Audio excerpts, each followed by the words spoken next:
ஏதோ ஒரு காய் வந்து ஊறிக்கிட்டு இருக்குது. உப்புல காரத்துல எண்ணெய் எல்லாம் போட்டு ஊறிக்கிட்டு இருக்குது. நேத்து ஊறிச்சு, இன்னைக்கு ஊறிக்கிட்டு இருக்குது, நாளைக்கு ஊறும். அது மாதிரி 3 காலத்திலும் வரக்கூடியதுன்ட்டு நான் வேறு சில சான்றுகள் சொன்னேன். அலைகடல், அலைந்து கொண்டிருக்கிற கடல், அலைந்த கடல், அலையும் கடல், 3 காலம். எழுஞாயிறு, ஞாயிறுங்கிறது சூரியன், அது 3 காலத்துக்குள்ளேயும் பங்கன் ஆயிட்டு இருக்குது. அடிகுழாய், நேற்று இதுலதான் வந்து அடிச்சு குடிச்சோம், இன்னைக்கு இதுதான் அடிச்சுக்கிட்டு இருக்கோம், நாளைக்கு இதுலதான் வந்து அடிக்க போறோம். ஆகவே ஒரு காலம் என்பது 3 நிலையிலும் 3 காலத்திலும் ஒரு வினை என்பது மறைந்து வந்தால் அது வந்து வினைத்தொகை அப்படிங்கிற அடிப்படையில முதல் கேள்விக்கு வினைத்தொகை என்பது பதிலாகும். மாநகர் என்பதுடைய இலக்கண குறிப்பு தேர்க. இப்ப நம்ம இனி வரும் காலங்கள்ல வினைமுற்றுனா என்ன, உரிச்சொல் தொடர்னா என்ன, வினையால் அணையும் பெயர்னா என்ன, இன்னிசை அளபெடைனா என்ன, இல்ல மொத்தமாக அளபெடைகள்னா என்ன, எச்சம்னா என்ன, இதெல்லாம் தெரிஞ்சுக்கிட்டாதான் நம்ம வந்து விடை எழுத முடியும். நீங்க மெட்டீரியல் கேட்டதுனால இதுவும் நான் பயணத்துல இருந்து இப்பதான் வந்ததுனால ஏற்கனவே இந்த பகுதியை இப்ப வந்து மெட்டீரியலா கொடுக்கலான்னு வச்சிருந்ததுனால இப்ப தொடர்ந்து நம்ம இதை பத்தி பேசுறோம். இப்ப நம்ம இலக்கண குறிப்புகள் ஒவ்வொன்றை பற்றியும் இலக்கண குறிப்புகள் தெரியாமல் நாமள ஒரு கேள்விக்கு விடை எழுதிவிட இயலாது. இப்ப உரிச்சொற்கள் என்னென்ன அப்படின்னு நமக்கு தெரியணும். உரிச்சொற்கள் சால, தவ, நனி என்பதான சில உரிச்சொற்கள் இருக்கின்றன. அந்த உரிச்சொற்களை தெரிந்தால்தான் இது என்ன தொடர் என்பது நமக்கு குழப்பம் இல்லாமல் இருந்து எழுத முடியும். மாநகர்னா அது எந்த வினையுமே இல்லை. ஒரு வினைங்கிறது ஒரு ஆக்ஷன்ங்கிறது அது எதுவுமே இல்லை. அப்ப அது என்ன வராது, வினைமுற்று வராது. வினையால் அணையும் பெயர், வினை இருந்தாதானே வினையால் அணையும் பெயர் வரும். அப்ப வினையே இல்லாத போது வினையால் அணையும் பெயர் அங்க வராது. அளபெடை அப்படின்னா வந்து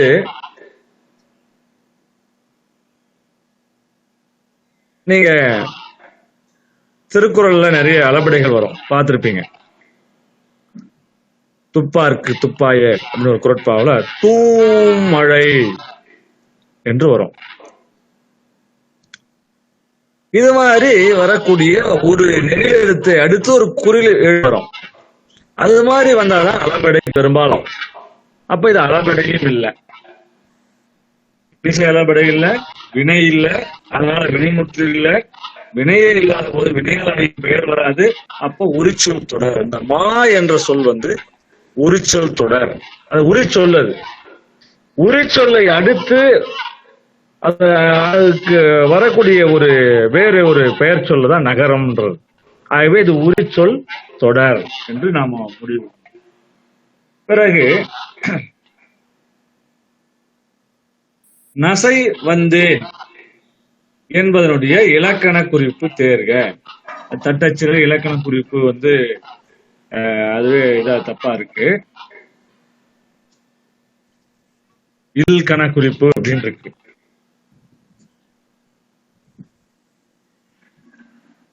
நசைங்கிறது என்ன?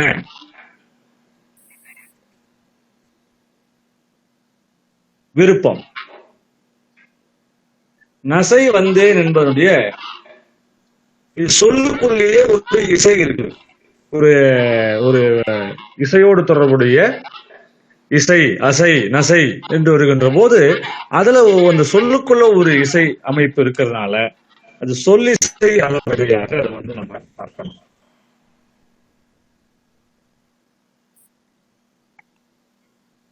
அடுத்த கேள்விக்கு வந்தோம். சொல்லுங்க. என்ன அர்த்தம் சார்? நசைனா விருப்பம்னு போடுங்க. இதுல பாரதிதாசன் வந்து சொல்லுவாரு, நசையோடு நோக்கடா எங்கும் உள்ளால் அப்படின்னு அழகின் சிரிப்புல சொல்லுவார். நசை என்பது விருப்பத்தோடு நான் வந்து இங்க வந்தேன் அப்படிங்கிற பொருள். அந்த இந்த இடத்துல அந்த இடத்துல வந்து விருப்பத்தோடு பாரு, இந்த உலகத்துல எல்லா இடத்துலயும் அழகு இருக்குது, அழகுங்கிறது எது அப்படிங்கறதுக்குள்ள நம்ம வந்து ஆய்வு பண்ணணும். எல்லாமே அழகுதான். அதை நம்ம எந்த கண் கொண்டு பார்க்கிறோம் அப்படிங்கறத பொறுத்துதான் அந்த அழகு நமக்குள்ள பிடிபடும். நசையோடு நோக்கடா நல்ல அழகு வயப்பட்டால் துன்பமில்லை என்று பாரதிதாசன் சொல்லுவார். அப்ப நசை என்பது விருப்பத்தை குறிக்கிறது. ஆகவே அந்த ஒரு சொல்லுக்குள்ளேயே ஒரு இசைத்தன்மை இருக்கிறதுனால அது சொல்லிசை அளபடை நசை இசை வந்தேன் என்பது. மா கவிதை ஏற்கனவே 2வது கேள்விக்கு நம்ம பார்த்ததேதான் மாநகர். இது மா கவிதை, அவ்வளவுதான். அப்போ உரிச்சொல் தொடர். மா என்பது எப்படி நம்ம வினைமுற்று வினையாளனையும் பெயர் மற்றதெல்லாம் இல்லைன்னு சொல்லிட்டு அது மா என்பது ஒரு உரிச்சொல். அந்த உரிச்சொல்லை தொடர்ந்து வரக்கூடியது உரிச்சொல் தொடர் என்று நம்ம முடிவு பண்ணோமோ அதே போல 4வது அதேதான் மா கவிதை என்னும் சொல்லுடைய இலக்கண குறிப்பு உரிச்சொல் தொடர். இப்ப நம்ம வந்து பண்புத்தொகை வருமா? கொஞ்சம் நம்ம இந்த இலக்கணம் தெரிஞ்சாதான் நம்ம வந்து இப்போ பண்புத்தொகை நம்ம கிளியரா நம்ம ஏற்கனவே பார்த்திருக்கோம். மை விகுதி வந்திருக்கணும். அது மட்டும் இல்லாமல் அங்க வடிவம், வண்ணம் முதலான சில கூறுகள் வந்திருக்கணும் அப்படின்னு பார்த்து அது வரலன்னா பண்புத்தொகை இல்லைன்னு நம்ம நெக்லெக்ட் பண்ணிடலாம். வினையால் அணையும் பெயருங்கிறது ஒரு ஆக்ஷன். ஆக்ஷனோடு சேர்ந்து ஒரு பெயர் ஒரு மனிதனோடு தொடர்புடையதாக இருக்க வேண்டும். அப்போ அங்க அப்படியே இல்லை. அப்ப வினையால் அணையும் பெயர் வராது. எச்சம்னா என்னன்னா இன்கம்ப்ளீட். இந்த தொடர்ல ஏதாவது இன்கம்ப்ளீட் இருக்கா அப்படின்னா இல்லையே. மா கவிதை, பாரதியார் வந்து மா கவிதை என்று சொல்ல பயன்படுத்துவார். ஒரு சிறப்பு வாய்ந்த கவிதையை உங்களுள் மா கவிதையை யார் எழுத போகிறீர்கள் அப்படிங்கிற மாதிரி கவிஞர்கள் கேட்பாங்க. அப்போ மா என்பது பெரிய, மாநகர் என்றால் மாநகராட்சி சொல்றோம் இல்லைங்களா. நகரம்னா சின்னது, மாநகரம் என்றால் பெரிய பெரிய நகரம். மா கவிதை என்றால் பெரிய கவிதை. பெரிய கவிதைனா லென்த்ன்ற பொருள் கிடையாது, சிறப்பு வாய்ந்த அப்படின்னு பொருள் வரும் இந்த இடத்துல. அப்போ ஒரு சொல்லுக்கு வேறு சில பொருள்கள் உண்டு. உரிச்சொல். இப்ப சால, தவ, நனி அப்படின்னா மிகுதின்னு அர்த்தம். இப்ப நான் வந்து நனி நன்று அப்படின்னு ஒரு சொல்ல நான் பயன்படுத்துறேன். இப்ப அன்ன காலத்துல தொடர்ந்து முகநூல் மற்ற இதெல்லாம் சமூக ஊடகத்துல பயன்படுத்துறேன். நனி நன்றுனா நல்லது, நனி நன்றுனா மிகவும் நல்லது, சாலவும் நன்று, ஆலயம் தொழுவது சாலவும் நன்று அப்படின்னு ஒரு தொடர் இருக்கு. நல்லது, ரொம்ப நல்லது. அப்ப நனி நன்று சாலவும் அப்படின்னா சால என்றால் நனி நல்லது, மிகவும், நிறைய அப்படிங்கிறது பொருள். அப்போ இது மாதிரியான உரிச்சொற்களை நாம் தெரிந்து கொண்டால்தான் அந்த உரிச்சொல் தொடரை நம்ம வந்து கண்டறிய இயலும். அப்ப நம்ம வந்து பார்க்க வேண்டியது இலக்கணம் குறித்தா நிறைய பார்க்க வேண்டியது இருக்கிறது. சரி, இப்போ நம்ம மனசுல வச்சுக்கிட்டா போதும். மா என்பது ஒரு உரிச்சொல், அதை தொடர்ந்து வரக்கூடியது உரிச்சொல் தொடர். ஆகவே மாநகர், மா கவிதை உரிச்சொல். இப்போ விடைக்கு ஏற்ற வினாவை தேர்ந்தெடுத்து எழுதுக. இப்ப நீங்களே வந்து அந்த கேள்வியை படிச்சுட்டு அந்த பதில படிச்சுட்டு அதுக்கு என்ன கேள்வி நீங்க சொன்னீங்கன்னா நம்ம வந்து மேற்கொண்டு நிறைய பயணம் செய்யலாம். நான் MA வரை படித்துள்ளேன் அப்படின்னு நீங்க வந்து பதில் சொல்றீங்க. என்ன கேள்வி கேட்டா நம்ம வந்து அந்த பதில சொல்ல முடியும்? இப்ப நாள்ல ஏதாவது ஒரு கேள்விக்கு நீங்க முடிவு பண்ணி பதில் சொல்லுங்க பார்க்கலாம். நீ எதுவரை படித்துள்ளாய்? சரி, இப்ப மற்ற கேள்வி பொருந்தல. நீ படித்திருக்கிறாயா அப்படின்னு கேட்டா ஆம் அப்படின்னு ஒரு பதில். ஆம்ங்கிற ஒரு சொல் ஒற்றை சொல் பதிலாக முடிந்துவிடும். நீ MA படித்திருக்கிறாயா? ஆம், இதுக்கு ஒற்றை சொல் பதிலாகிவிடும். நீ எந்த வகுப்பில் படிக்கிறாய் அப்படின்னா பதில் என்னவா இருக்கணும்? MA வகுப்பில் படித்துக் கொண்டிருக்கிறேன் அப்படின்னு பதிலா இருக்கணும். அப்ப மற்ற 3மே பொருந்தல. நீ எதுவரை படித்துள்ளாய் என்பதுதான் சரியாக பொருந்துகிறது. ஆகவே இந்த இடத்துல குழப்பம் வர்ற மாதிரி கேள்வி கேட்பாங்க. தொடர்ந்து இந்த மாதிரி பல கேள்விகள் கேட்டிருக்கிறாங்க. அடுத்த கேள்வி பார்ப்போம். நம்பியாண்டார் நம்பி எழுதிய நூல் திருத்தொண்டர் திருவந்தாதி. திருத்தொண்டர் திருவந்தாதி என்று பதில். இதுக்கு கேள்வி எது சரியாக இருக்கும் பார்த்து சொல்லுங்க. யாரால் திருத்தொண்டர் திருவந்தாதி எழுதப்பட்டது? சரி, யாரால் எழுதப்பட்டது அப்படின்னா எப்படி பதில் இருக்கணும்னா, நம்பியாண்டார் நம்பியால் தொண்டர் திருவந்தாதி எழுதப்பட்டதுன்னு பதில் இருக்கணும். நீங்க சொல்றது சரின்னா யாரால் அப்படின்னு கேட்டா நம்பியாண்டார் நம்பியால் அப்படின்னு பதில் இருக்கணும். ஆனா பதில் அப்படி இல்லை. அப்ப நீங்க சொன்னது தவறு.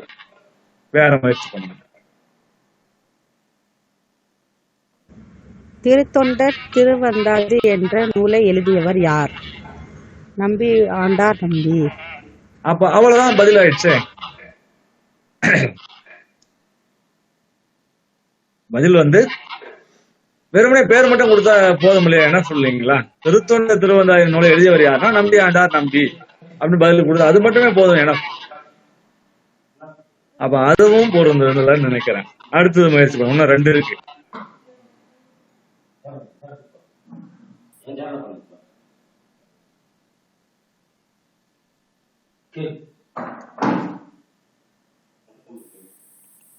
Sir first option sir. Nambiyandar நம்பி எழுதிய நூல் எது?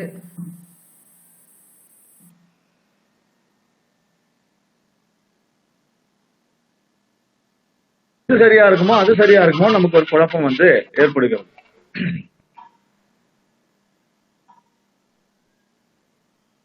என்னங்க மீதி 2 இருக்கு. Sir first option sir. Nambiyandar நம்பி எழுதிய நூல் எது? கரெக்டாங்க சார்.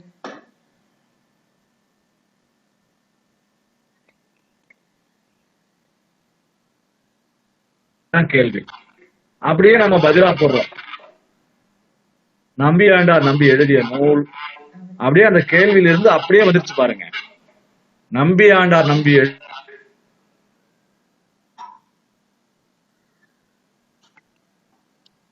சார் உங்க வாய்ஸ் பிரேக் ஆகுதுங்க சார். வந்திருக்குன்னு வரல. நூலை எழுதியவர் யாருன்னா வெறும் பேரை மட்டும் கொடுத்தா போதுமானது. ஆவணா செகண்ட் ஒன்னா இருந்துச்சுனாங்க வெறும் பேர் மட்டும் கொடுத்தா போதுமானது. ஏன்னா இங்கே திருத்தொண்டர் திருவந்தாதின்னு வந்துருச்சு இல்லையா? கேள்வியிலே வந்துருச்சு இல்லைங்களா? அப்ப கேள்வியில இல்லாதது அங்க பதிலா இருக்கணும்னா நம்பியாண்டார் நம்பி எழுதிய நூல் எது என்றால் நம்பியாண்டார் நம்பி எழுதிய நூல் திருத்தொண்டர் திருவந்தாதி சொன்னா சரியா இருக்கும். அதுவும் ஃபர்ஸ்ட் ஒன் ஆன்சர்.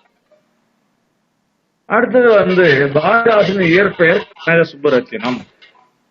இந்த பதிலுக்கு கேள்வி முயற்சி பண்ணுங்க. Option D. Fourth one. Bharathidasan இயற்பெயர் என்ன? Very good very good very good very good. இப்போ இயற்பெயர் என்னன்னா அவருடைய பாரதிதாசன் அப்படியே வந்துச்சா மேல பாரதிதாசனின் இயற்பெயர் அப்படியே வந்துருச்சுங்களா? என்னங்கிறதுக்கு தான் நம்ம பதில் வேணும். கனக சுப்புரத்தினம். மற்றது எப்படி பொருந்தலாம்? பாரதிதாசன் என்பவர் யார் அப்படின்னு கேட்டா பாரதிதாசன் என்பவர் புரட்சி கவிஞர்னு பதில் இருக்கணும். பதில் இல்லை. பாரதிதாசன் சிறப்பு பெயர் என்னன்னா பதில் எப்படி இருக்கணும்னா பாரதிதாசனின் சிறப்பு பெயர் கனக சுப்புரத்தினம் இருக்கணும். அது தப்பு. ஏன்னா பாரதிதாசன் தான் சிறப்பு பெயரே தவிர கனக சுப்புரத்தினம் சிறப்பு பெயர் கிடையாது. அப்ப அதுவும் பொருந்தல. அப்ப பாரதிதாசன் பட்டப்பெயர் என்ன அப்படின்னா பட்டப்பெயரை பத்தி எந்த செய்தியும் கேள்வியில இல்லை. அப்ப நீங்க சொன்னது எக்ஸாக்ட்லி கரெக்ட். பாரதிதாசன் இயற்பெயர் என்ன? மேல கேள்விக்கு அதே மாதிரி இருக்கு. கேள்வியிலிருந்தே அப்படியே பதில் பெரும்பான்மை வருதுங்கிறத கொஞ்சம் நல்லா கவனிக்கணும். மேல கேள்வி நம்பியாண்டார் நம்பி எழுதிய நூல் வரைக்கும் அப்படியே வந்துருச்சு. 4 சொற்கள் அப்படியே வந்துட்டு திருத்தொண்டர் தொகையின் திருவந்தாதின்னு வந்துருக்கு. ரைட். அதே போல பாரதிதாசனின் இயற்பெயர் கேள்வியில் இருக்கிறது அப்படியே பதிலா கனக சுப்புரத்தினம் வருது. அப்போ இதை நம்ம கொஞ்சம் சற்றே கவனிச்சோம்னா அழகா தப்பு இல்லாம எழுதிடலாம். கரிகால் சோழன் கல்லணையை கட்டினான். இது கேள்வி எதுங்க? கல்லணையை கட்டியவர் யார்? டவுட்டா சொல்றீங்க. சரி. கல்லணையை கட்டியவர் யார்? கட்டியவன் யார்? அல்லது கட்டியவர் யார்? கரிகால சோழன். அப்போ கல்லணையை கட்டியவன் கரிகாலனா? 4வது கேள்வி கேட்டா ஆம் அப்படின்னு பதில் வரும். ஆம்னு பதில்ல இல்ல. கரிகாலனால் கல்லணை கட்டப்பட்டதான்னு கேட்டாலும் ஆம். கரிகாலன் கல்லணையை கட்டினானா என்று கேட்டாலும் ஆம். மற்ற 3 கேள்விக்கும் ஆம் என்று ஒற்றை சொல்லில் பதில் அளித்து விடலாம். ஆனால் இந்த 2வது கேள்வி இருக்கு பாத்தீங்களா, அதுக்குதான் நம்ம கரிகால சோழன் கல்லணையை கட்டினான் இன்னும் பதில் எழுத முடியும். அப்ப அதையும் கரெக்டா சொல்லிட்டீங்க, மகிழ்ச்சி. அடுத்த கேள்விக்கு சொல்லுங்க.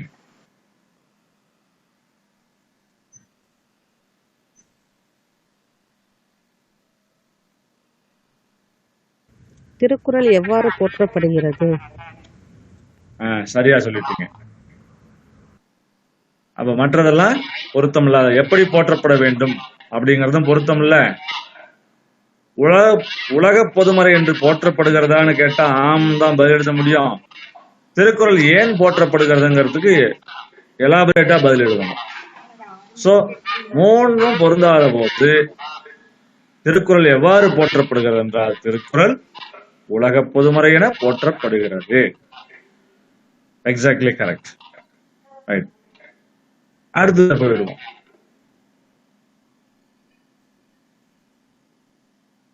பெண்ணிற்கு மதிப்பு கொடுங்கள், உரிமை கொடுங்கள், வணக்கம் செலுத்துங்கள்.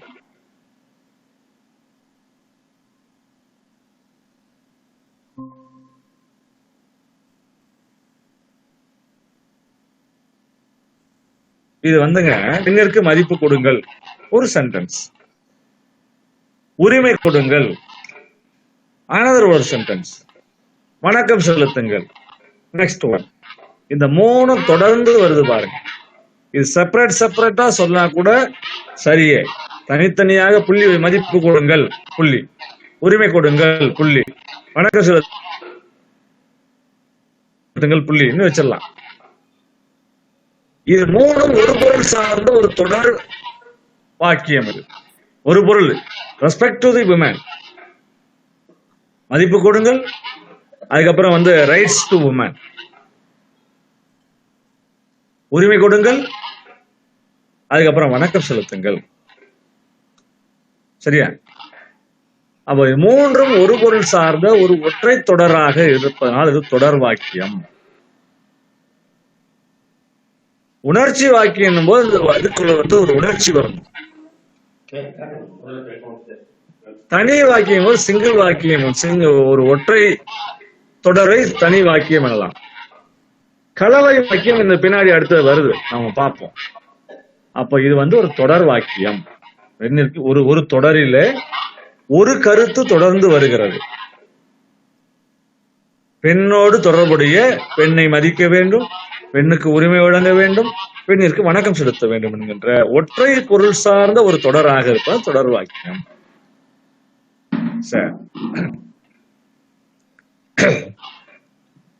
வேர்ச்சொல்லை பற்றி நம்ம கடந்த 2 வகுப்புல நம்ம நடத்தும் போது பார்த்தோம். வேர் என்பது ரூட், ROOT ரூட்.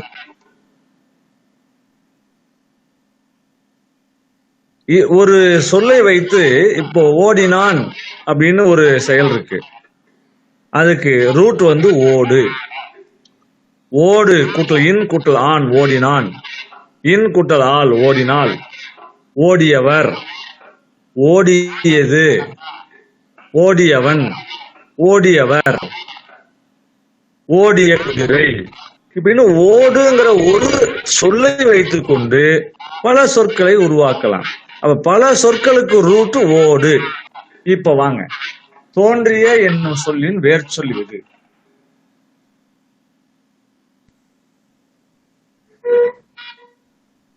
தோன்று. தோன்று, அவ்வளவுதான். தொன்று அப்படின்னா பழசுன்னு அர்த்தம், பழைய. தோன்றி அப்படிங்கிறது அதுல இருந்து இன்னொரு சொல் தான். தோன் அப்படின்னு வராது. அப்போ தோன்று, தோன்றுதல், அப்பியரன்ஸ், தோன்றுதல். அதுல இருந்து தோன்றிய, தோன்றியது, தோன்றியவன், தோன்றியவள் அப்படின்னு பல சொற்களை உருவாக்கலாம். Exactly correct. அடுத்து தந்தான் என்பதுடைய வேர்ச்சொல் எது? கேள்வியில தந்த செயற்சொல் இருக்கு. தந்த தந்த சரிதானா?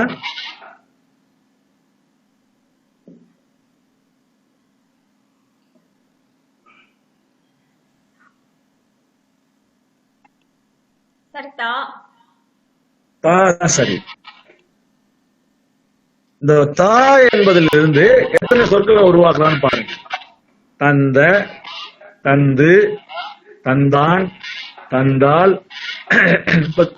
அதாவதுங்க அந்த ரூட்டுங்கிறது நல்லா நம்ம உள்வாங்கிக்கணும். இப்போ தருதல் அப்படிங்கிறது ஒருத்தர் கொடுக்கறது. அப்ப கொடுக்கறதுடைய இருக்கிறதே ஷார்ட் ஃபார்ம் தான் ரூட்டா வரும். நல்லா நம்ம மனசுல வச்சுக்கணும். மோரால ஷார்ட் ஃபார்ம் தான் ரூட்டா இருக்கும். ஒரு எழுத்து சொல்லா இருக்கலாம், 2 எழுத்து 3 எழுத்து சொல்லா இருக்கலாம். அது எப்படி அது பொருத்தமா இருக்குன்னு நம்ம ஒரு முறைக்கு 2 முறை சிந்திக்கலன்னா நம்ம தவறாதான் பதில் எழுதுவோம். தா கொடு, அதுல இருந்து தான் இப்ப கொடுத்தான் அப்படின்றதுடைய ரூட் கொடு. கொடுத்ததெல்லாம் கொடுத்தான், யாருக்காக கொடுத்தான் அப்படின்னு பாட்டு பாடினாலும் அதனுடைய ரூட் கொடு. கொடு என்பதிலிருந்து கொடுத்தான், கொடுத்தார், கொடுத்தால், கொடுப்பார், கொடுத்த என்ற பல சொற்களை உருவாக்கலாம். அது மாதிரி தா என்கிற ஒரு ரூட்டில் இருந்து மற்ற எல்லா சொற்களையும் நம்ம இதுல இருக்கக்கூடிய மற்ற தந்து, தந்த, தருவான். தந்தங்கிறது இன்கம்ப்ளீட்டா இருக்கு. தந்த பையன் அப்படின்னு அது பெயரச்சம். ஒரு பெயர் சொல், ஒரு வினைச்சொல் ஒரு பெயரை கொண்டு எச்சமாக முடிந்திருந்தால் அது பெயரச்சம். இப்ப தந்தங்கிறதுல தருதல்ங்கிற ஒரு ஆக்ஷன் இருக்கு, ஒரு வினை இருக்கு. அதோட பையன் என்பது ஒரு பெயர் சொல். அப்ப தந்தை என்பது இப்ப வினைச்சொல்லுடைய எச்சமா? அப்போ ஒரு பெயரை கொண்டு முடிந்திருக்கிறதா? அப்போ அது பெயரச்சம். ஒரு வினை பெயரை கொண்டு எச்சமாக இருந்தால் அது பெயரச்சம். ஒரு வினை இன்னொரு வினையை போட்டால் தான் முடியும் என்றால் அது வினை எச்சம். இன்கம்ப்ளீட்டா இருக்கிறது தந்த என்பது எச்சமாக இருக்கு.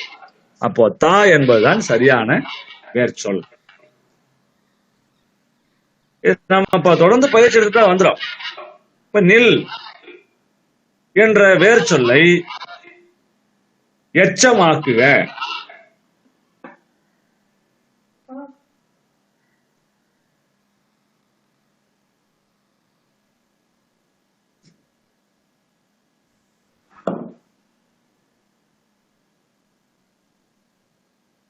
இல்லை.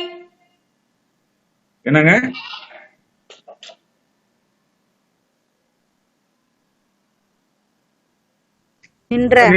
நின்றாருங்கிறது முடிஞ்சிருச்சு.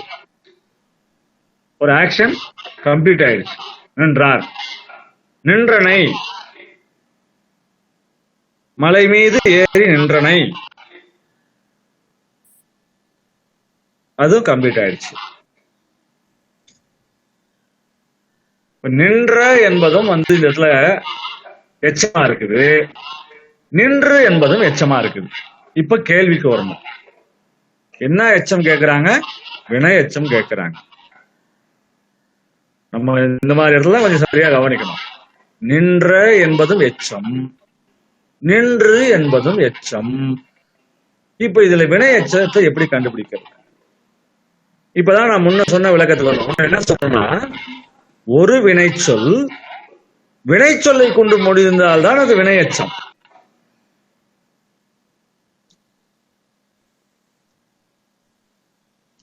இப்ப நின்ற பையன் ஓடிட்டே இருக்கான். நின்ற பையன் சிறிது மூச்சு வாங்கி விட்டு மீண்டும் ஓடினான் அப்படின்னு சென்டென்ஸ் எழுதுறோம்னு வச்சுக்கோங்க. இப்ப நின்ற பையன் என்பது நின்ற என்ற ஒரு வினை எச்சம் பையன் என்கிற பெயரை கொண்டு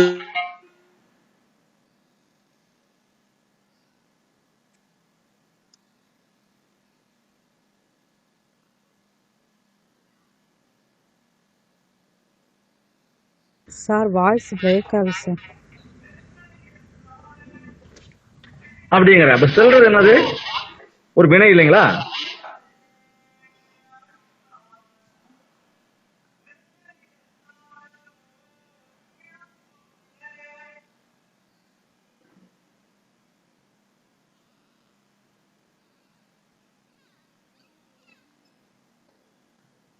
அப்பா என்ன சொல்றாரு, என்ன பாப்பா அப்படிங்கிறாரு. கேக்குறீங்களா? நான் பேச கேக்குறீங்களா? இப்ப கேக்குது சார்.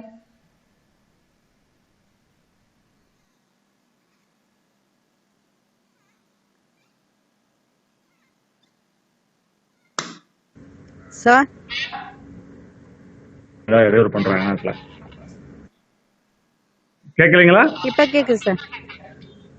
கேக்குதுங்களா? நடுவுல ஏதாவது இடையூறு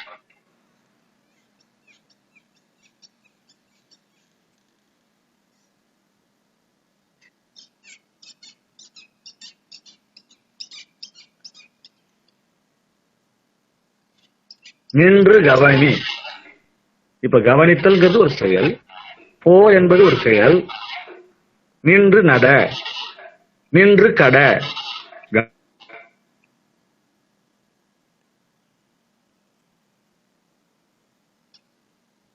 கவனமா இருந்துட்டு அதுக்கப்புறம் கடந்து போ. அப்போ நின் எச்சம், நின்று என்பதும் எச்சம். அப்ப நம்ம குழம்பி போய் நின்றன்னு போட்டோம்னா ஒரு மதிப்பெண் போயிடும். ஏன்னா நின்றைக்கு அடுத்தது ஒரு பெயர் சொல் வருகிறது. நின்ற பையன், நின்ற நாய், நின்ற குதிரை, நின்ற மாடு என்று வருகின்ற போது ஒரு பெயரை கொண்டு முடிந்தால் அது பெயரச்சம். நின்று சென்றான், அது நின்று செல், நின்று போ என்று வினையை கொண்டு முடிந்தால் வினையச்சம். அப்ப அவங்க கேட்ட கேள்வி வினையச்சம் எப்படி மாற்றுவ அப்படின்னு கேட்டு நின்று என்பதே சரியான பதில். இப்ப ஓது என்ற வேர் சொல்லை பெயரச்சம் ஆக்குக. இப்ப நான் முதல்ல சொன்னதை மனசுக்கு கொண்டு வந்துருங்க. ஒரு பெயர் வந்து முன்னாடி அடுத்தது வந்தாதான் அது பெயரச்சம். இப்ப எது சரியா இருக்கும்?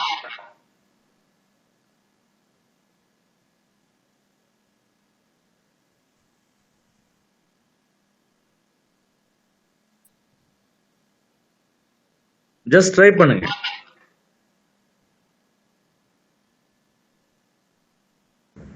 ஓதுதல். ஓதுதல் என்ன செய்துட்டு இருக்காங்க? பெயர் எச்சம்னு கேட்டிருக்காங்க. ஓதுதல்ங்கிறது ஒரு வினை. ஓதுவார், நாள்தோறும் காலையில் திருக்குறளை ஓதுவார். ஓதினை, நைக்கு பதில் லை தப்பா இருக்கு, தட்டச்சு பிழையா இருக்கு, ஓதினை. இப்ப இந்த ஓதுதலோடு எதை சொல்லி நீங்க எச்சமா ஆக்குவீங்க?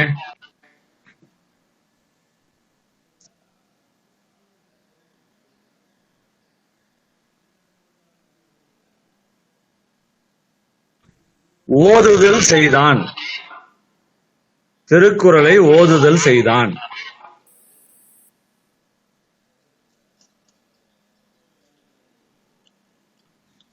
ஓதுவார் நாளை,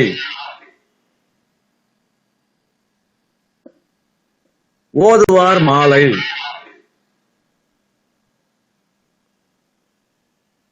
ஓதுதல்னா படிக்கிறதுங்க, வேற ஒண்ணும் இல்லைங்க, படிக்கிறது.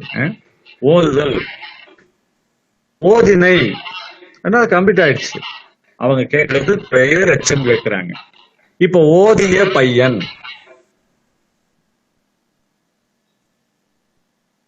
பெயரச்சமாங்க. ஒரு வினை இன்கம்ப்ளீட்டா இருக்கு, அதை கம்ப்ளீட் பண்றதுக்கு ஒரு பெயர் சொல் வந்து நிக்குது. ஓதிய பையன், ஓதிய பெண், ஓதிய ஆசிரியர். அப்ப ஆசிரியர், பெண், பையன் இதெல்லாம் பெயர் சொற்கள் இல்லைங்களா? ஆகவே ஓதிய அடுத்து ஒரு பெயர் சொல்லை போடுகின்ற போதுதான் அது பெயரச்சமாகும். ஆகவே ஓதிய என்பது சரி. இந்த பெயரச்சம், வினையச்சம் இந்த மாதிரி இடங்கள்ல தான் நம்ம வந்து தடுமாற முடியும்.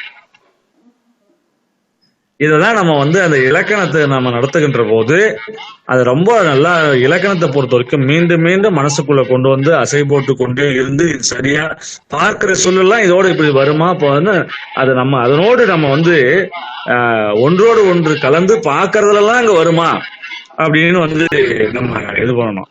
இப்ப எங்க பாப்பா இருக்கா, பாப்பா இருக்கிற போது அவ புத்தகம் படிப்பா, 4ஆம் வகுப்பு படிக்கிறான்.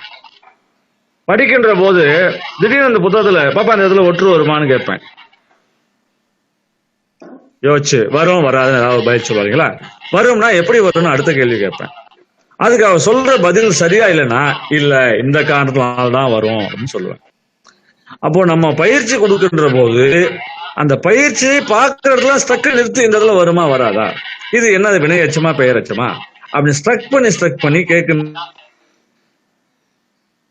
போதுதான் அது நமக்குள்ள ஆழமா பதிச்சுன்னா 1000 முறை கேட்டாலும் சரியாதான் பதில் சொல்லுவோம். ஆழமாக பதிச்சுன்னா 1000 முறை கேட்டாலும் சரியா பதில் சொல்லுவோம். அப்போ நம்ம கொஞ்சம் அந்த இலக்கண பகுதி அந்த மாதிரி சில பகுதி நம்ம இடையூறு எங்க ஏற்படுத்துதோ நம்மளை எங்க வழிக்கு விட வைக்கிற மாதிரியான வினாக்கள் அமைகின்றதோ அந்த இடத்த நம்ம கூடுதல் கவனம் எடுத்துக்கொள்ள வேண்டும். அப்படி எடுத்துக்கிட்டோம்னா அதுக்கப்புறம் எத்தனை வகையில கேட்டாலும் நம்ம சரியாதான் எழுதுவோம். சரி, அப்போ ஓதிய பையன் என்பது சரி. அப்ப நம்ம அந்த இடத்துல பையனோ பெண்ணோ ஆசிரியரோ ஏதோ ஒண்ணு போட்டுக்கலாம். போட்டதுல அப்ப பெயரச்சம் என்பது ஓதிய. இப்ப துறை என்ற வேர்ச்சொல் எவ்வளவு வேர்ச்சொல்ல மட்டும் எத்தனை கேள்வி கேட்கறாங்க பாருங்க. அப்ப நம்ம அதை கவனமாக பார்க்க வேண்டிய பகுதி அது வேர்ச்சொல்லுங்கிறது. சரி, துறை என்ற வேர்ச்சொல்லை வினையால் அணையும் பெயராக மாற்றுக. இப்ப நம்ம இலக்கணம் படிக்கும் போது வினையால் அணையும் பெயர்னா என்னன்னு அடுத்து பார்க்கணும் நம்ம. சரி, இப்ப இந்த இடத்துல துறந்தன என்பது ஒரு வினையை முடிந்து விட்டது. துறந்து என்பது எச்சமாக இருக்கிறது. துரத்தல் என்பது ஒரு வினை முடிந்ததாக இருக்கிறது. இப்போ ஒரு பெயர் வந்திருக்கா, துற கூட்டல் ஓர், துறவோர் என்று சொல்லுகின்ற போது அங்க ஒரு உயர்த்தை பெயராக மாறிவிடுகிறது. யாரு துறந்தார்களோ அவர்தான் துறவோர். அப்ப அந்த வினையை துரத்தல் என்கின்ற வினையை செய்த ஒரு பெயர் வினையால் அணையும் பெயர். இப்ப துறவோர்னா என்னங்க? துறவி. துறவி இன்றைக்கு துறவி என்று சொல்லுகின்றவன் எல்லாம் பல நூறு கோடிகளை வைத்துக் கொண்டிருக்கிறவனாகவும் தீவினை வாங்கி போட்டவனாகவும் நிறைய மடங்களை வைத்திருக்கின்றவனாகவும் இப்படியாக பலவாறு இருக்கின்றவனெல்லாம் நாம் துறவி என்று நம்பிக்கொண்டிருக்கிறோம். துறவி என்பவன் சில நேரங்கள் உடுத்துற ஆடை கூட இல்லாம இருப்பான், அம்மனமா இருப்பான். இல்ல அது கொஞ்சம் நல்லா இருக்காது, மற்றவர்களுக்கு அருவருப்பா இருக்கும், எனக்கு சிக்கல் இல்ல அப்படின்னு ஒரு கோவணமாவது அணிஞ்சிருக்கான், அவன் தான் துறவி.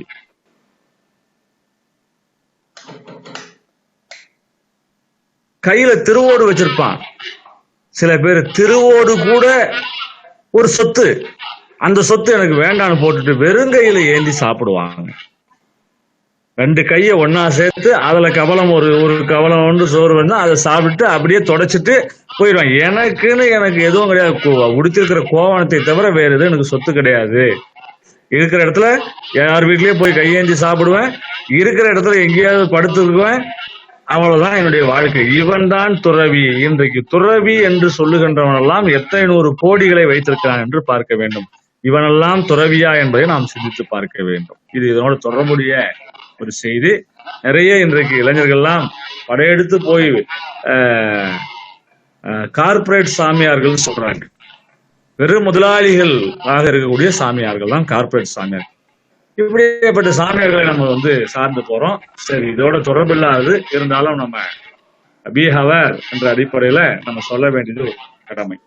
இப்ப துறை என்ற வேர்ச்சொல்லை வினையால் அணையும் பெயர்னா துறந்த, துரத்தல் என்கின்ற செயலினால் துறவி என்ற நிலைக்கு உயர்ந்தவர்கள் துறவோர் என்று வருகின்ற போது அதுதான் சரியான பதில். இப்ப கேள் என்ற வேர்ச்சொல்லை எதிர்மறை வினையால் அணையும் பெயராக மாற்றுக. ட்ரை பண்ணுங்க பார்க்கலாம். ஆப்போசிட் மீனிங் தரணும். 4 ஆன்சர் இருக்கு. அதுல ஒன்னு ஆப்போசிட் மீனிங் எதுங்க?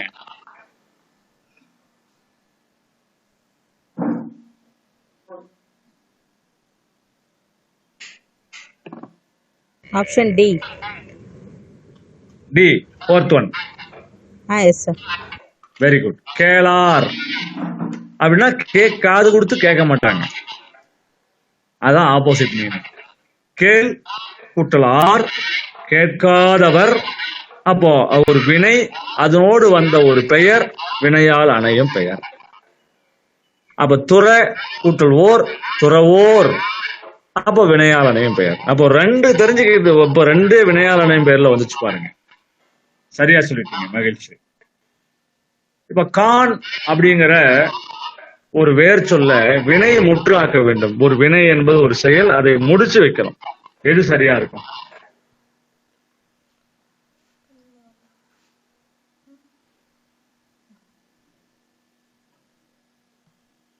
கண்டான். Fourth one. பாப்பா வந்து கண்டான்னு சொல்றாங்க. பாப்பா தானே சொன்னாங்க? S sir. Very good baby. இப்ப காண்க அப்படின்னா ஒரு செயல் வந்து அங்க நடந்துகிட்டு இருக்குது. அதோ அங்கு ஒரு பறவை இருக்கிறதே காண்க அப்படின்னு சொன்னா அதை நம்மளை வந்து பார்க்க சொல்றாங்க. கண்டு செல்வாய். திண்டுக்கல்லிலிருந்து சின்னாளப்பட்டிக்கு இடையில் காந்தி கிராமம் இருக்கிறது. போகும் வழியில் கண்டு செல்வாய். அப்ப கண்டு செல்வாய்ங்கிறது வினையெச்சம். கண்டவனை கண்டேன். கண்டவனை கண்டேன். கண்டவனை பின்பற்றாதே அப்படி எல்லாம் சொல்லும் போது கண்டவன் அப்படின்றது ஒரு செயல் முடிஞ்சிருச்சே. அப்ப கண்டவனைங்கிறது வந்து வினையால் அணையும் பெயர். கண்டவன் கூட்டல் ஒரு மனுஷன். கண்டவனைங்கிறது வினையால் அணையும் பெயர். இப்ப கண்டான் என்பது வந்து கம்ப்ளீட் ஆயிருச்சு. கண்டவனை காண்பாயாக. இப்ப என்ன கண்டவனைனா என்னது? மதுரை மீனாட்சி அம்மன் கோயிலை கண்டவனை நீ கண்டு அதனுடைய அருமையை தெரிந்து கொள்வாயாக. அப்ப கண்டவனை என்றால் ஏற்கனவே பார்த்தவனை என்பது வினையாளனையும் பெயராக இருக்கிறது. அதை போய் இன்னொருத்தன் பார்க்கிறான். அப்ப அது செயல் வந்து தொடருது. கண்டவனை கண்டு தெளிவு பெறுவாய். கண்டவனை கண்டு தெளிவு பெறுவாய். ஒரு செயல் வந்து அது தொடர்ந்து போகுது. கண்டான்ங்கிறது வந்து அப்படியே அருவா போட்ட மாதிரி நச்சு நிக்குது. அந்த ஆக்ஷன் ஃபுல்ஃபில் ஆகுது. அப்போ கண்டான். பாப்பா சொன்னது சரி. காண்க என்பது ஒரு செயல் வந்து என்னது பிரசன்ட் கண்டினியூஷனா இருக்குது. கண்டு என்பது எச்சமாக நிக்குது.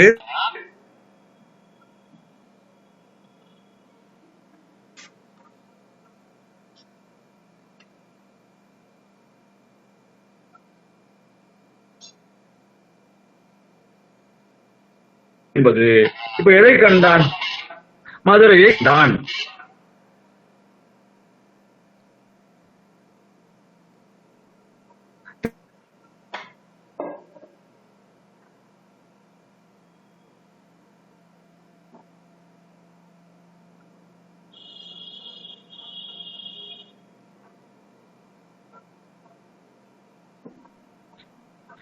அப்போ கண்டான் என்பது பாப்பா சொன்னது மிகச்சரியான பதில்.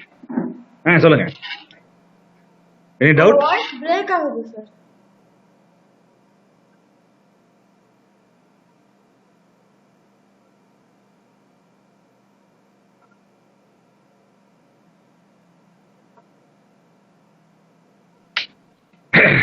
இந்த வெளியில வரேன் பா. அடிக்க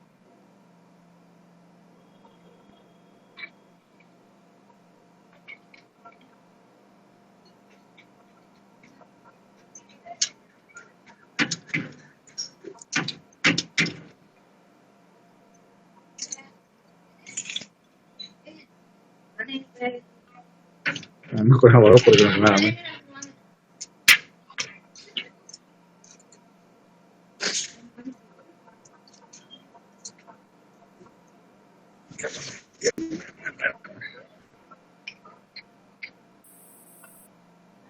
நான் கொஞ்ச நேரம் வராம விளையாடுப்பா கொஞ்ச நேரம் கழிச்சு வராங்க.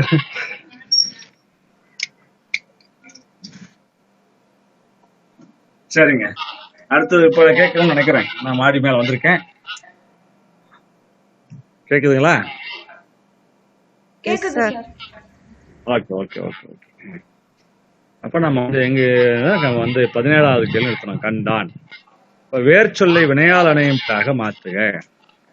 இப்ப வினையால் அணையும் பேர் நம்ம ஏற்கனவே 2-3 பார்த்துட்டோம். இதுக்கு சரியா பதில் சொல்லுங்க பார்ப்போம். பாருங்க, மேல இருக்கிறத பாத்துக்கங்க. வினையால் அணையும் பேர் எப்படி வருதுன்னு மேல இருக்கிறது சரியா பாத்தீங்கன்னா இதுக்கு சரியா பதில் சொல்ல முடியும்.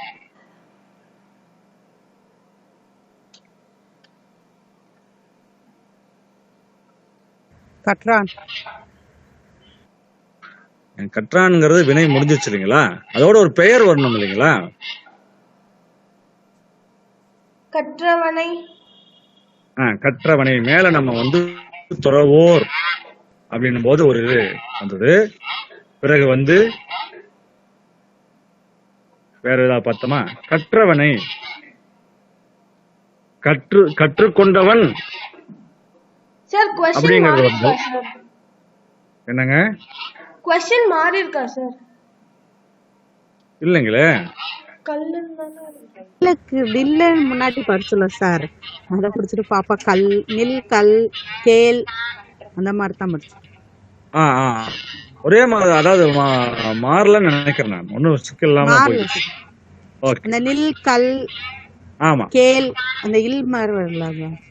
சரிங்க சரிங்க. அதான் ரூட் வேர்டுங்கிறது அவ்வளவுதான், ஷார்ட்டா தான் வரும். ரூட் வேர்டுங்கிறது வந்து கல் அப்படிங்கிறது வந்து கல்வி, கல்வியை, கற்றலை, கற்றவனை, கற்றவரை என்று அதனுடைய ரூட் வந்து கல். இப்ப இந்த இடத்துல வந்து கல் கற்ற பையன் என்பது பெயரச்சம், கற்கச் சொன்னேன் அப்படிங்கிறது வினையச்சம், கற்றான் என்பது வினை முற்று, கற்றவனை என்பதுதான் வினையால் அணையும் பெயர். அப்ப பாருங்க, கற்ற பையன் பெயரச்சம், கற்கச் சொன்னேன் வினையச்சம், கற்றான் வினைமுற்று, கற்றவனை வினையால் அணையும் பெயர். இப்ப நாம இதெல்லாம் ரொம்ப இலக்கணம் நடத்தும் போது பார்க்கணும். வினையச்சம்னா என்ன, வினைமுற்றுனா என்ன, பெயரச்சம்னா என்ன, இதெல்லாம் நம்ம பார்த்தால்தான் பதில் சொல்ல முடியும். அப்ப நம்ம இங்க கொஞ்சம் சில எடுத்துக்காட்டுகளை பார்த்துட்டு நம்ம வந்து இலக்கணத்துக்குள்ள போவோம். இலக்கணம் நடத்தின உடனே புரியாது இல்லையா? இப்படி எல்லாம் கேட்பாங்கன்னு தெரியாதான் இலக்கணத்துல இன்ட்ரெஸ்ட் காட்ட முடியும். இப்படி எல்லாம் வந்து இப்ப பாருங்க, எத்தனை வேர் சொல் சார்ந்த கேள்வி வந்துச்சு, எத்தனை வினையாளர் கேட்டிருக்காங்க, எத்தனை பெயரச்சம் வினையச்சம் கேட்டிருக்காங்க. அப்ப இதெல்லாம் கண்டிப்பா வரும். கேள்வி இல்லாம வினாத்தாலே இருக்கான்னு தெரிஞ்சாதான் அந்த இலக்கண பகுதியை கொஞ்சம் கூர்ந்து கவனிச்சு நம்ம பின்தொடர்றதுக்கு வழிவகுக்கும். அதனாலதான் நான் வந்து வினாத்தாளுக்கு வந்தப்போ.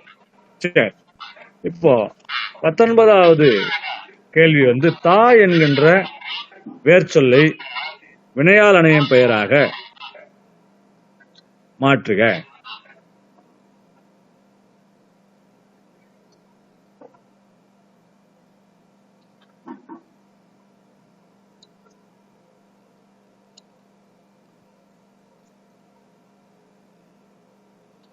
தருக என்பது வேங்கோல் வினைமுற்று. தந்து செல் அப்படின்னு நம்ம சொன்னோம்னா அது வினையச்சம். தந்தால் என்பது வினைமுற்று. தந்தவள் வந்து அந்த வினை தொடர்ச்சிக்கு இடம் இருக்குதுங்க. ஆகவே தந்தவள் என்பது வினையால் அணையும் பெயர். இதை கொஞ்சம் நம்ம இலக்கணம் நடத்தும் போது இன்னும் கொஞ்சம் கிளியரா நம்ம நடத்துவோம். அப்பதான் நம்ம வந்து சொல்றது புரிய வரும். தருக என்பது பெரும்பாலும் அந்த கா ஒண்ணு வந்தா வேங்கோல் வினைமுற்று. பெரும்பாலும் வேறவும் மாறும். வாழ்க, ஒழிக, வளர்க, பொலிக, சூடுக, சுடர்க தமிழ்நாடு. அப்ப அந்த க என்று சொல் பெரும்பாலும் வந்தா அது வியங்கோல் வினைமுற்று. அதாவது வாழ்த்துதல், வைதல், போற்றுதல் முதலான சில பொருள்களில் வரும் வியங்கோல் வினைமுற்று. இப்ப வாழ்கன்னா வாழ்த்துதல், சுடர்க அப்படின்றது அதுவும் வாழ்த்துறது தான். சுடர்க தமிழ்நாடு என்னது, இந்த தமிழ்நாட்டுடைய புகழ் சுடர்விட்டு பரவுக என்று பொருள். அப்ப அதுவும் வாழ்த்துறது. ஒழிக என்ன, வசைபாடுறது. ஆகவே வாழ்த்துதல், வசைபாடுதல், போற்றுதல், புகழ்தல் முதலான சில கூறுகளில் வியங்கோல் வினைமுற்று வரும். அது பெரும்பாலும் க என்கின்ற எழுத்தை கொண்டு முடிவடையும் அந்த வியங்கோல் வினைமுற்று சொல். அப்போ அந்த இந்த இடத்துல தருக என்பது அது ஒரு கட்டளை வாக்கியத்துக்கான வரக்கூடிய ஒரு வியங்கோல் வடிவம். தந்து என்பது எச்சமாக இருக்கிறது, தந்தாள் என்பது முற்றாக இருக்கிறது, தந்தவள் சென்றனள். அப்போ அந்த ஒரு வினை தொடர்ச்சிக்கான வாய்ப்பு இருக்கிறதுனால அது வினையால் அணையும் பெயராக தந்தவள் என்ற சொல் நிற்கிறது. அடுத்து ஈ என்ற வேர் சொல்லை பெயரெச்சமாக்குக. ஈ, தா, கொடு அப்படின்னு 3 சொற்களை தொல்காப்பியர் சொல்லியிருக்கிறார். ஏற்கனவே உங்களுக்கு நான் சொல்லி நினைவு இருக்குது. தமிழில் இருக்கின்ற நூல்களிலேயே காலத்தால் மிக பழமையான நூலாக கருதப்படுவது தொல்காப்பியம். சரிங்களா? குறைந்தது 2500 ஆண்டுகளுக்கு முற்பட்டு எழுதப்பட்டதாக அறிஞர்கள் அதை மதிப்பிட்டுள்ளனர். அதை தொடர்ந்துதான் சங்க இலக்கியங்கள் என்று சொல்லக்கூடிய 8 தொகை 10 பாட்டு முதலான நூல்கள் எழுதப்பட்டிருக்கின்றன என்று அறிஞர்கள் சொல்கின்றனர். ஆகவே நமக்கு முதல் நூலாக தொல்காப்பியம் இருக்கிறது. அந்த நூல்ல ஈ, தா, கொடு என்று சொல்லப்படுகிறது. ஈ என்பது ஓர் எழுத்து, ஒரு மொழி. ஈக்கால், ஈ கூட்டல் கால் வந்துச்சுன்னா ஈக்கால்னு போடணும். ஈ என்பது ஒரு எழுத்து, பட் அது ஒரு மீனிங்கை கொடுக்குது. என்ன மீனிங்? அது பறக்கின்ற ஒரு உயிரினம் என்கின்ற, பூச்சி இனம் என்ற ஒரு பொருளை கொடுக்கிறது. ஆகவே சிங்கிள் லெட்டர் அது ஒரு பொருளை கொடுக்குது. அப்போ ஈ என்ற அது வேர் சொல்லாக இருக்கிறது. எதுக்கு? இப்ப இது 3க்கும் ஒரு வேறுபாடு இருக்கு பாருங்க. ஈ, தா, கொடு என்று சொல்கின்ற போது ஈ என்று சொல்வது ரொம்ப அடித்தட்டு நிலையில் இருக்கின்ற ஒருவன், ஒரு முதலாளி, இப்ப ஒரு பணக்காரனை பார்த்து ஐயா ஏதாவது கொஞ்சம் கொடுங்கயா அப்படின்னு கெஞ்சி கேட்கறது ஈ.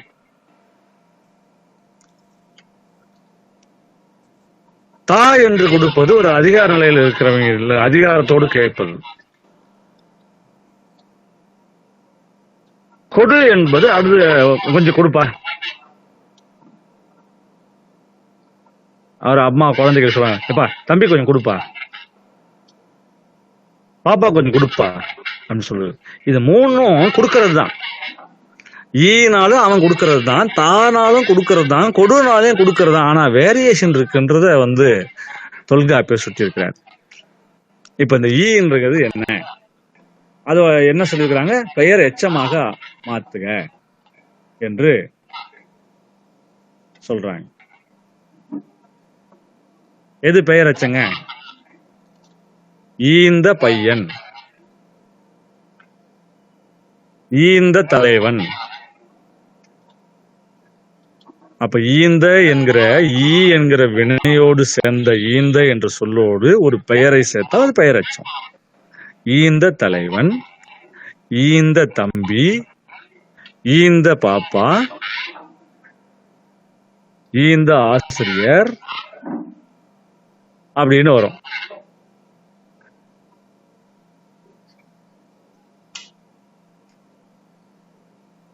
சரி, அப்ப ஈந்த என்பது பெயரச்சம். சரிங்களா? இப்ப அடுத்தது நீங்க அழகா கண்டுபிடிச்சிருவீங்க. பொருந்தாத சொல்லை கண்டறிங்க. முயற்சி பண்ணுங்க பார்க்கலாம். பாப்பா சொன்னாலும் சரி, இன்னொருத்தர் சொன்னாலும் சரி. எருமை. என்னங்க? Option D sir. அதை படிங்க.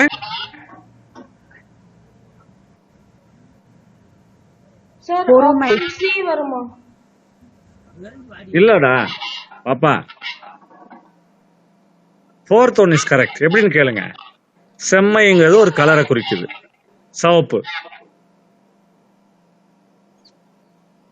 வெம்மைங்கிறது இப்ப எல்லாத்துலயும் மை மை வந்தாலும் கூட செம்மை, வெம்மை, கருமை என்பது ஏறக்குறைய மூன்றும் வண்ணத்தை குறிக்கக்கூடியதாக இருக்கிறது. வெம்மை என்பது வெண்மை, அதுல பொறுமைங்கிறது வந்து ஒரு குணத்தை குறிக்குது. மூன்றும் வண்ணத்தை குறிக்கிறது, இது குணத்தை குறிக்கிறது. அப்போ அவர் ரொம்ப பொறுமையான மனுஷங்க. பொறுமையா போப்பா என்று சொல்லுகின்ற போது அது ஒரு ஆக்ஷனோடு பொறுமையா போறதுன்றது என்னது? நிதானமாக, மெதுவாக, அப்படிங்கிறத ஒரு செயல்பாட்டோடு தொடர்புடையதாக இருக்கிறது. ஆகவே பொறுமை என்பது இந்த இடத்துல சரி. செம்மை. ஒரு சின்ன டவுட்டுங்க சார். சொல்லுங்க, கேட்கலாம். செம்மை அப்படின்னா வந்து செழுமையான அப்படின்னு சொல்றோம். வெம்மை அப்படின்னா வந்து வெறுமையான அப்படின்றது சொல்றோம். இப்ப பொறுமை அப்படின்றதும் அது குணத்தை தானே சார் மீன் பண்ணுது. அப்ப கருமை வரக்கூடாதா? இல்ல, இப்ப இது எல்லாமே ஏறக்குறைய நிறம் சார்ந்து இருக்கு. இல்ல, நமக்கு வெம்மைக்கு வெறுமை அப்படின்னு சொல்லி மற்ற மூணையும் வெம்மைங்கிறது வந்து வெண்மைங்கிற பொருள். இல்லங்க சார், வெம்மைன்றது வெறுமை. எடுத்துக்காட்டு சொல்லுங்க எனக்கு. என்னங்க சார்? இல்லங்க, இப்ப வெம்மைங்கிறது வெறுமைன்னு ஒரு பொருள் சொல்றீங்க இல்லைங்களா? ஆமாங்க சார். அதுக்கு எனக்கு ஒரு எடுத்துக்காட்டு சொல்லுங்களேன். எடுத்துக்காட்டு தெரியல சார், இது அப்போ படிச்சதுங்க சார். இல்ல கேக்குறேன், அந்த மாதிரி ஒரு சின்ன டவுட் வருது. செம்மை அப்படின்னா செழுமை அப்படின்னு சொல்றோம். அந்த மாதிரி குணத்தை செழுமை சரிதான். இப்ப வந்து செம்பருத்தி அப்படின்னு சொல்றத செம் என்பது சிவப்பான பூன்னு பொருள் வருது. வெண்பூசணை அப்படின்னு வரும்போது அதுல வந்து வெண்மையான மேல வந்து வெண்மை இதா இருக்கும். அந்த பூசணிக்கு மேல ஒரு வெண்மையான ஒரு திருநீரை போட்டு பூசி விட்ட மாதிரி இருக்கும் ஒரு நேரம். அதனால அதுக்கு வெண்பூசணின்னு பேரு. அப்போ இந்த வெம்மையினுடைய ஒரு வடிவம் வெம்மை, சிவப்பு என்கின்ற வடிவம் செம்மை, அதாவது நிறம். கருமை என்பது கருப்பு நிறத்தை குறிக்கிறது. அப்ப மூன்றும் நிறம் சார்ந்து இருக்கும் போது பொறுமை என்பது ஒரு ஆக்ஷனோட தொடர்புடையதாக, ஒரு செயல்பாடோட தொடர்புடையதாக இருக்கிறது. அப்படிதான் எனக்கு வந்து வெம்மைங்கிறது வெறுமைங்கிற பொருள்ல வர்ற மாதிரி எனக்கு தெரியல. அதனாலதான் உங்களுக்கு எடுத்துக்காட்டு கேட்டேன். சொன்ன பிறகு நீங்க ஏதாவது சான்று சொன்னீங்கன்னா நான் திருத்திக்கு தயாரா இருக்கேன். சரிங்களா மேடம்? யோசிச்சு பாருங்க. வெறுமை என்ற பொருள்ல ஏதாவது வெம்மை என்பது வெறுமை என்ற பொருள் ஏதாவது சான்று இருந்துச்சுன்னா சொல்லுங்க, நான் என்னுடைய இதை திருத்திக்கிறேன். பிறகு கூட யோசிச்சு சொல்லுங்க. இப்போ மூன்றும் நிறம் சார்ந்து இருக்கிறது. செம்மை என்பது சிவப்பும், வெம்மை என்பது வெள்ளையும், கருமை என்பது கருப்புமாக மூன்று நிறம் சார்ந்து இருக்கின்ற போது பொறுமை என்பது ஒரு செயல் சார்ந்து நிதானம், பொறுமை, மெதுவாக என்கிற ஒரு செயல் சார்ந்து இருப்பதனால இது மூன்றிலிருந்து வேறுபடுவதால் பொறுமை என்பது இதுக்கு பதில். இது டவுட் இருந்தா நீங்க குறிச்சு வைங்க, நம்ம கூட டிஸ்கஸ் பண்ணுவோம், மறுபடியும் டிஸ்கஸ் பண்ணுவோம். இப்ப அடுத்தது பொருந்தாத சொல்லை கண்டறிக. ஆப்ஷன் செகண்ட் ஒன் பசும். வெரி குட்ரா, வெரி குட்ரா. ஏன்னா எல்லாமே பால் பால்னு முடிஞ்சாலும் மீதி மூணும் வந்து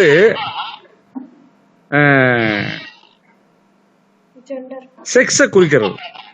ஆண்கிற ஒரு உயிரினத்தையும் பெண் என்கிற ஒரு உயிரினத்தையும் பலர்பால்ங்கிறது பலர் என்கிற மனித கூட்டத்தையும் குறிக்கிறது. பசும்பாலுங்கிறது மில்க்னு பொருள் வந்துருது. மற்ற பால் எல்லாம் மில்க் கிடையாது. மற்ற மூன்று பாலும் மில்க் என்ற பொருள்ல வரல. அது ஒரு செக்ஸ், ஹியூமன் பீயிங் அப்படிங்கிற பொருள்ல வருது. இந்த ஒண்ணுதான் மில்க்ங்கிற பொருள்ல வருது. Exactly correct. பசும்பால் இஸ் எக்ஸாக்ட்லி கரெக்ட். அடுத்தது வந்து பாத்தீங்கன்னா சந்திப்பிழை. சொல்லுங்க மேடம். சார், வெம்மை வந்து கலித்தொகையில வெப்பம் அப்படின்னு சொல்லி போட்டிருக்காங்க சார். அனலென்ன வெம்மையால் அப்படின்னு சொல்லிட்டு மென்ஷன் பண்ணிருக்காங்களாம். அதனால வெப்பம் அப்படின்னு சொல்லி போட்டிருக்காங்க. சரி, இப்ப அந்த அடிப்படையிலே வந்து பார்க்கலாம். மை விகுதி அதுல வந்து இருந்தாலும் கூட இப்ப செம்மை செம்பருத்தி அப்படின்றத நீங்க எப்படி பிரிப்பீங்க? செம்மை கூட்டல் பருத்தின்னு பிரிப்பீங்க. கருமுகில் அப்படின்னு சொல்றீங்கன்னா கருமை கூட்டல் முகில் பிரிப்பீங்க. அது மாதிரி அந்த வந்து மை விகுதியோடு அது பிரிக்கிறது. இப்ப பொறுமைங்கிறது எப்படி பிரிக்க முடியும்? பொறு கூட்டல் மைன்னு பிரிக்க முடியுமா?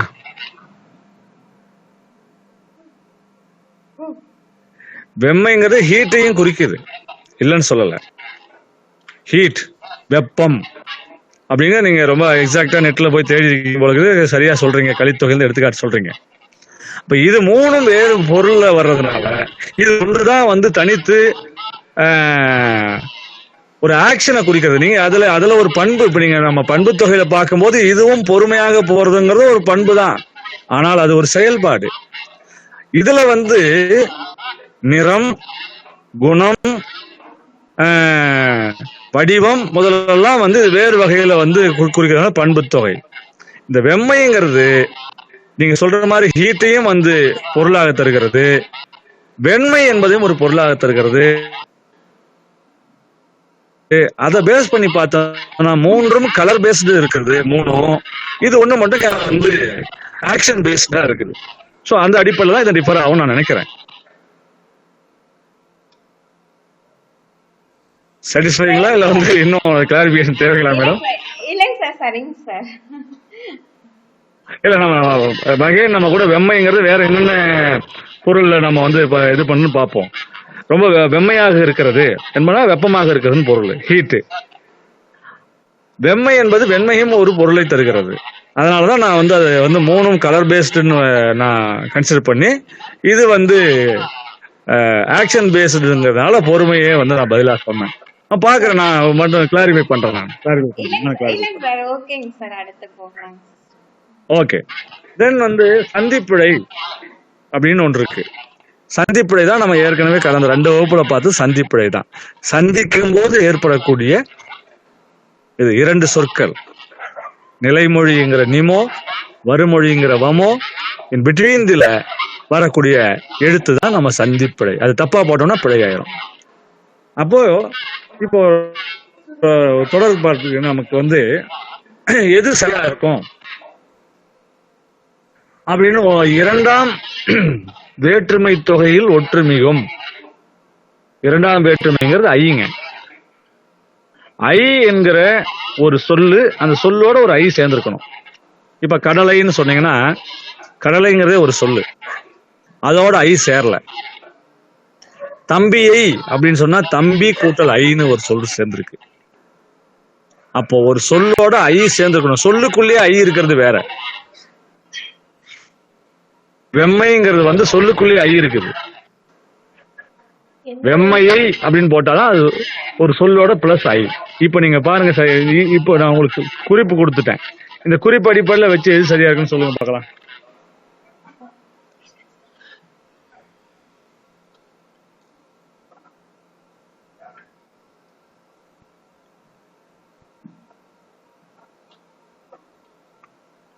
Option C. Option C. சரி, பாப்புக்குட்டி நீங்க சொல்றீங்களா? வேற ஏதாவது நீங்க சொல்றீங்களா? பாப்பாக்கு தமிழ் படிக்கலங்க சார், அவளுக்கு தெரியாது அவ்வளவா. ஆனா பதில் நீண்ட வாக்கியங்கள் தெரியாது சார், ஆனா வார்த்தைகள் தெரியும். நம்ம பேசுற வார்த்தைகளை வச்சு அவன் பண்ணுவா. சரி, அதெல்லாம் பதில் சரியா சொன்னாங்கன்னு பார்த்தேன். சரி, ரைட். இப்ப பாருங்க, சொல்லுங்க. அதாவது பாப்பாவுக்கு நீங்க தான் சார் தமிழ்ல ஃபர்ஸ்ட் குரு. அப்படியா? சரி சரி சரி.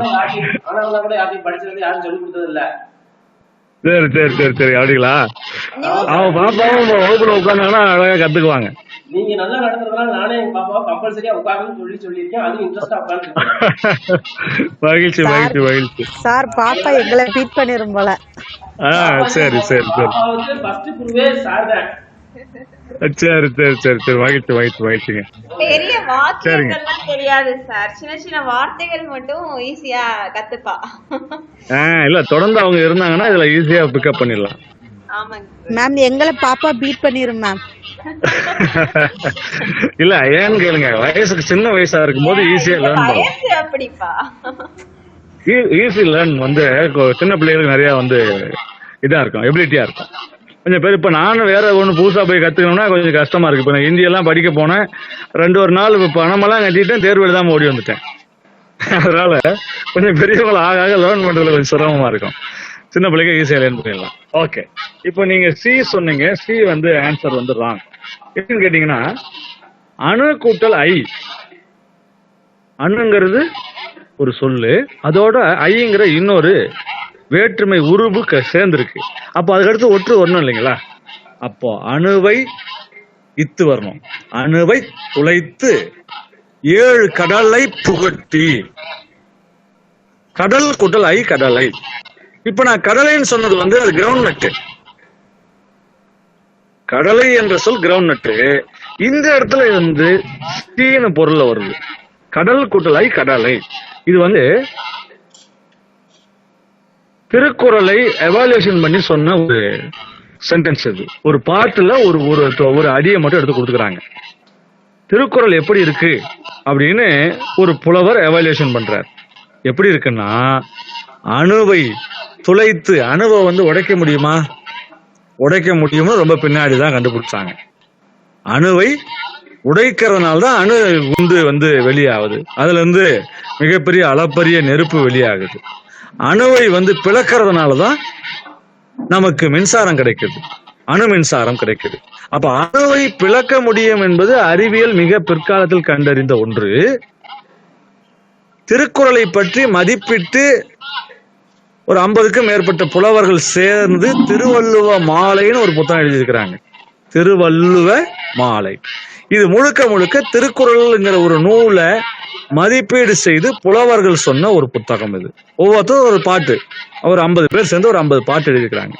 அப்படி ஔவையார் எழுதின பாட்டு தான் இது. இந்த திருக்குறள் எப்படி இருக்குன்னா, அணுன்னு ஒன்று இருக்குது இல்லையா, அந்த அணுவை துளைத்து அதுக்கு உள்ள போய் 7 கடலையும் வச்சா எப்படி இருக்குமோ அவ்வளவு வந்து செறிவாக இருக்கிறது இந்த திருக்குறள் என்று அவங்க கொடுத்த ஒரு எவாலுவேஷன் ரிப்போர்ட் தான் இந்த அடி. அப்போ அணு கூட்டல் ஐ அணுவை, அப்போ ஒற்று மிகணும். கடல் கூட்டல் ஐ கடலை, அப்போ அந்த இடத்துலயும் ஒற்று மிகணும். ஆகவே அணுவை துளைத்து 7 கடலை புகட்டி என்று வருகின்ற 2 இடத்துலயும் சந்தி மிக வேண்டும். அதுதான் சரியானது. இப்ப எது சரி? ஆப்ஷன் 2. வெரி குட், அவ்வளவுதான். அப்போ 3ன்னு சொன்னது தப்பு. ஏன்னா அணுவை பக்கத்துல ஒற்று மிகல.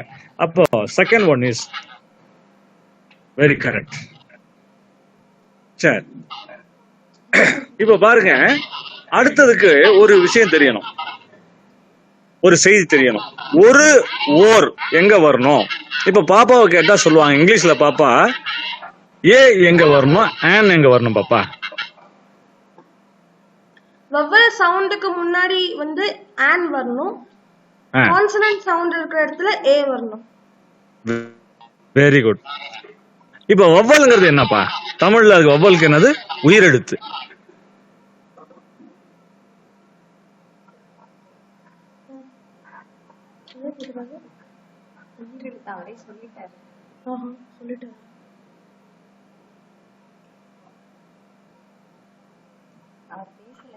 தமிழ்ல இது இருக்கு.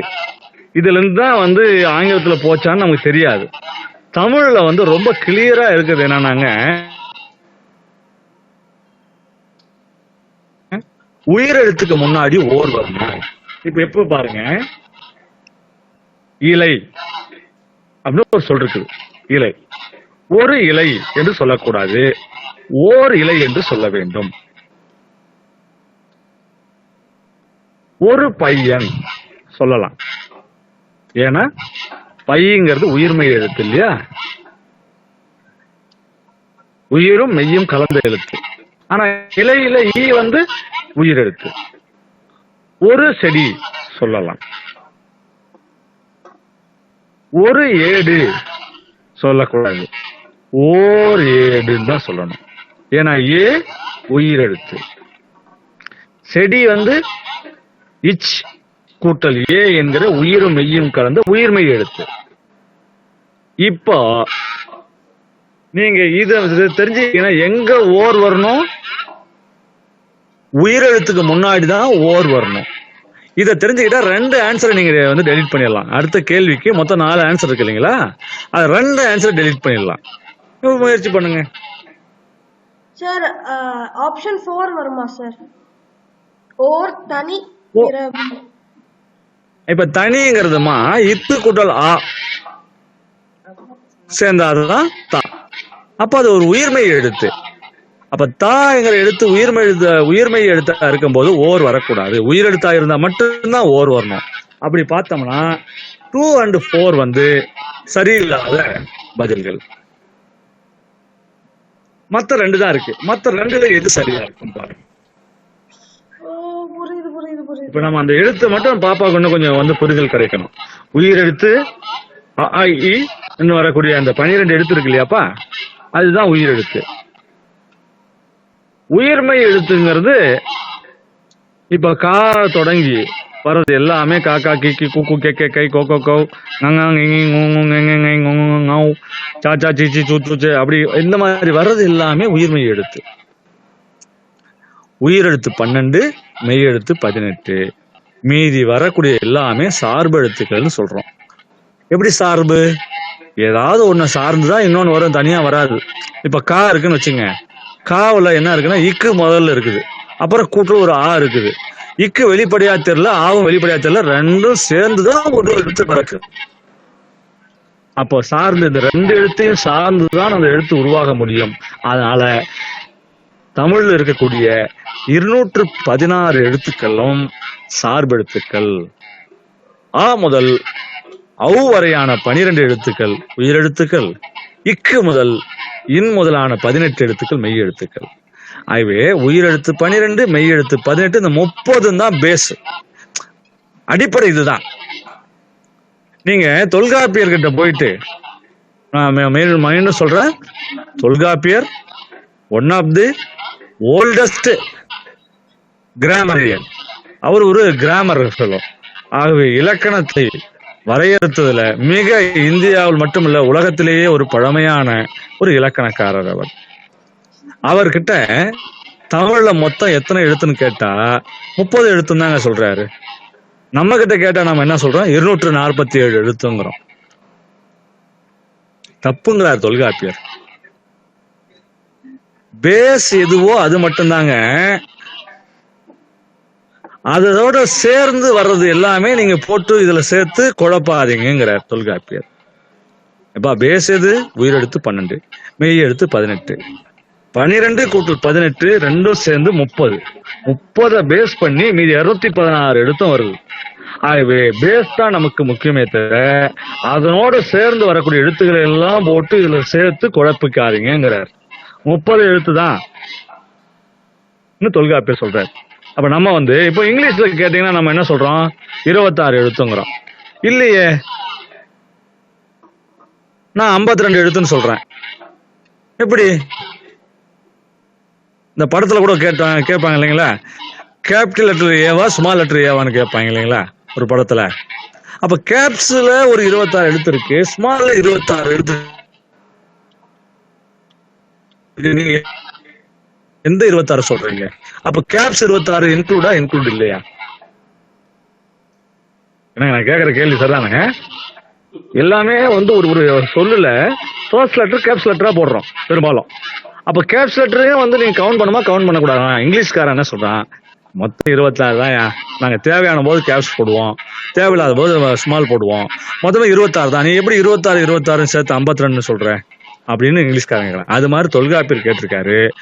உயிரெழுத்தும் மெய் எழுத்தும் தான் அடிப்படை, அதுதான் தமிழுக்கு எழுத்துகள் 30 அப்படிங்கிறார். இப்போ உயிரெழுத்து வந்தா மட்டும்தான் ஓர் வரணும். அதுக்குதான் எடுத்துக்காட்டு ஓர் இலை, ஓர் ஏடு, ஓர் ஔவையார், ஓர் ஓணான் ஓடியது. அப்போ ஓணான், ஔ, ஏடு இது மாதிரி வர்ற இலை இதெல்லாம் வர்ற இடத்துல தான் ஓர் வரணும் போது இப்போ ஓர் தனிப்பிறவி வராது. ஓர் தனி பிறவி வராது. தனி பிறவியும் வராது, தனிப்பிறவியும் வராது. ஓகே, இப்போ 2 அடிபட்டு போச்சு. இப்போ அவன் ஒரு தனிப்பிறவி, அவன் ஒரு தனி பிறவி. சொல்லி பாருங்க. தனி பிறவி நான் சொல்றோம் இல்ல, தனிப்பிறவின்னு சொல்றோம். அவன் ஒரு தனிப்பிறவியா, யாரு கூடவும் சேர மாட்டான், ஒட்ட மாட்டான். இனி என்ற மாதிரியான சொற்களை எடுத்து ஒற்று மிகும்னு நான் நம்ம ஒற்று மிகிற இடத்துல பார்த்தோம். இனி காண்போம், இனி செய்யாதே, இனி போகாதே அப்படின்னு வர்ற இடத்துல அதையே பேஸ் பண்ணி தனி பிறவி என்ன ஒற்று மிகுந்து வரணும். ஆகவே ஃபர்ஸ்ட் ஒன் இஸ் கரெக்ட். அவன் ஒரு தனிப்பிறவி.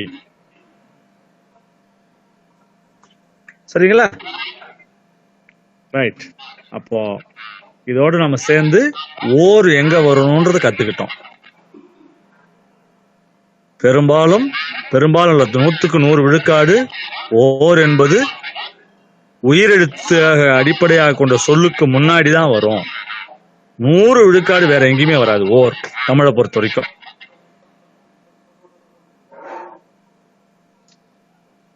சரி, அப்போ முதல்ல ஃபர்ஸ்ட் ஒன் இஸ் சரி. அடுத்து சந்திப்பிழை பாருங்க. சந்திப்பிழையில நான் உங்களுக்கு சொல்லி கொடுத்தேன். இது என்ன சொல்லி கொடுத்தேன்னா ஆ, இ, ஏ, அந்த, இந்த, எந்த ஆகிய சொற்களுக்கு பிறகு ஒற்று மிகும்னு கடைசியா நம்ம ஒரு இது பார்த்தோம். நிறைய சொற்களை பார்த்தோம். அதுல அப்படி, இப்படி, எப்படி, அங்கு, இங்கு, எங்கு அப்படின்னு சொல்லுகின்ற போது நான் சொன்னேன் ஆவும் ஈயும் சுட்டு. ஆ அந்த பையன், ஈ இந்த செடி அப்படின்னு சுட்டி காட்டுறது. ஒரு விரலை நீட்டி சுட்டி காட்டுறோம் இல்லைங்களா? அப்போ ஆ இ அப்படிங்கிறது சுட்டு. ஏ என்பது வினாவுடைய சுருக்க வடிவம். எந்த அப்படிங்கிற வினாவுக்கு சுருக்க வடிவமாக ஏ வருகிறது. ஆகவே ஆ இ என்கின்ற சுட்டை அடுத்தும் சுட்டின் விரியை எடுத்தும், விரியானது அந்த இந்தங்கிறது. ஆ இ மற்றும் 2 ஒத்த எடுத்தா சொன்னா சுட்டு. அச்செடி, அப்புத்தகம், அப்பையன், அப்பெண் என்று ஆவோடு சேர்ந்து வரக்கூடியதெல்லாம் சுட்டு. அந்த இந்தன் வந்தா விரி. அவ்வளவுதான். இதை புரிஞ்சுக்கிட்டோம்னா அப்போ சுட்டின் விரியில ஒற்று மிகும். இப்ப அந்த அடிப்படையில அடுத்த கேள்விக்கு பதில் சொல்லுங்க பார்க்கலாம். தேர்ட் ஒன் இஸ் கரெக்டுங்க. ஏன்னா புத்தகத்துல இப்பு இல்லாம இருந்துச்சு, அந்த வினாவில் இப்பு இல்லாம இருந்துச்சு, விடையில நான் தான் இப்பு போட்டிருக்கேன். அதனால சின்னதா தெரியும் என்னுடைய எழுத்துல. அந்த பத்திரிகை செய்திகள் கூட்டல் ஐ, செய்திகளை. இப்ப தந்தை படித்து காட்டினார்னு வராது. ஏன்னா தந்தைங்கிற சொல்லுலயே ஐ இருக்குது. சொல்லோடு ஒரு ஐ சேர்ந்தாதான் அது 2ஆம் வேற்றுமை உருவு. ஆகவே சொல்லுலயே ஐ இருக்கிறதுனால அந்த இடத்துல வராது. இன்னொன்னுங்க, பெயர் சொல்லுல ஒற்று வராதுங்க. இப்ப எடுத்துக்காட்டு பாருங்களேன். எல்லா மனுஷனுடைய எல்லா பெயருமே பெயர் சொல் தான். அதுல மாற்று கருத்துல இல்லையா? சரி. கண்ணகி கோவலனுடன் சென்றாள் அப்படின்னு சொன்னா கண்ணகி கோவலனுடன் சென்றால்னு வராது. ஏன்னா கண்ணகி என்பது ஒரு பெயர் சொல், ஒரு உயர்தனை பெயர் சொல். ஆகவே உயர்தனை பொதுவாக பெயர் சொல்லை எடுத்து ஒற்று வரவே வராது. சரியா? மாதவி பாடினாள் அப்படின்னு மாதவி பாடினாள்னு வராது. நீங்க தமிழ் ஒரு நேச்சுரல் லாங்குவேஜ். நீங்க சொல்லும் போதே அது இலக்கணமும் சேர்ந்து ஓடி வந்துடும். மாதவி பாடினாள்னு இயல்பாதான் நம்ம சொல்லுவோம். நீங்க வேணா சொல்லி பாருங்க. சொல்லி பார்த்தீங்கன்னாவே இயல்பா இந்த இடத்துல ஒற்று வராதுன்னு தெரியும். ஆகவே இலக்கணமே என்ன சொல்லுதுன்னா இலக்கணம் எக்ஸாக்டா சில வரையறைகளை தருது, சில இடத்துல ஒரு பிளெக்சிபிலிட்டியை கொடுக்கும். அந்த பிளெக்சிபிலிட்டி என்னன்னா, அது நீ உன்னுடைய பழக்கத்தின் அடிப்படையில முடிவு பண்ணிக்கோ அப்படின்னு ஒரு ஒரு ஒரு ரிலாக்ஸேஷன் கொடுக்கும், ஒரு பிளெக்சிபிலிட்டியை கொடுக்கும், அது ஒரு விதியை தளர்த்தி கொடுக்கும். அப்போ நம்ம சொல்லி பார்க்கும்போது வரலையா, ரைட் போடாது அப்படின்னு ஒரு முடிவுக்கு வரணும். ஆகவே எங்கள் தந்தை கோயிலுக்கு கூட்டி சென்றார் அப்படின்னு ஒரு தொடர் எழுதுறேன். நான் வந்து ஒரு தொடர் எழுதுறேன். எங்கள் தந்தை கோவிலுக்கு என்னை கூட்டி சென்றார் அப்படின்னு நான் எழுதுகின்ற போது தந்தை கோயிலுக்கு கூட்டி சென்றார்னு வராது. நம்ம அப்படியே எழுதுகின்ற போதே, மனசுல ஓடுகின்ற போதே அந்த இடத்துல ஒற்று வராதுன்னு இயல்பா நமக்குள்ள பழந்துடும். இப்ப இந்த இடத்துக்கு வாங்க. அந்த பத்திரிகை செய்திகளை ஒற்றுமிக்கணும். அந்த பத்திரிகை செய்திகளை தந்தை படித்து காட்டினார். இப்ப படித்துங்கிறது இடத்துல ஒற்றுமிக்கணும்னு நம்ம ஏற்கனவே பார்த்தோம். எப்படின்னா, அது வன்தொடர் குற்றியல் வரும். கசட தபர என்று சொல்லக்கூடிய 6 எழுத்துக்களும் டபுள் ஆச்சுன்னா, இப்ப இத்து படித்துங்கிற சொல்ல பாருங்க, இத்து ஒரு இத்து இருக்கா, அடுத்தது ஒரு இத்து கூட்டல் ஊ இருக்கா, அப்போ இத்து டபுள் ஆயிருக்குதா, அதோட ஒரு ஊ சேர்ந்து இருக்குதா, அப்போ அது என்னது? எப்போதுமே ஒரு வல்லின எழுத்தை எடுத்து ஊ சேர்ந்து வந்தால் அது தனக்குரிய ஆக்சுவல் சவுண்டோட குறைஞ்சுதான் ஒலிக்கும், ரெடியூஸ் ஆகிதான் ஒலிக்கும்.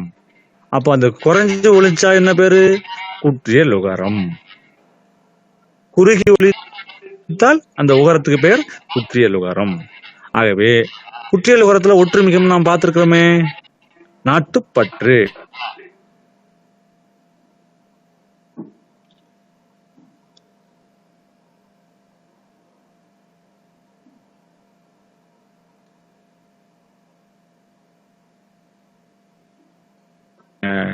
விடுப்பு விண்ணப்பம் எழுதுவோம் இல்லைங்களா, விண்ணப்பம் ரெக்வஸ்டேஷன். விண்ணப்பிக்கிறதுங்கிறது என்னது? ஐயா கொஞ்சம் உடம்பு சரியில்லைங்கய்யா, கொஞ்சம்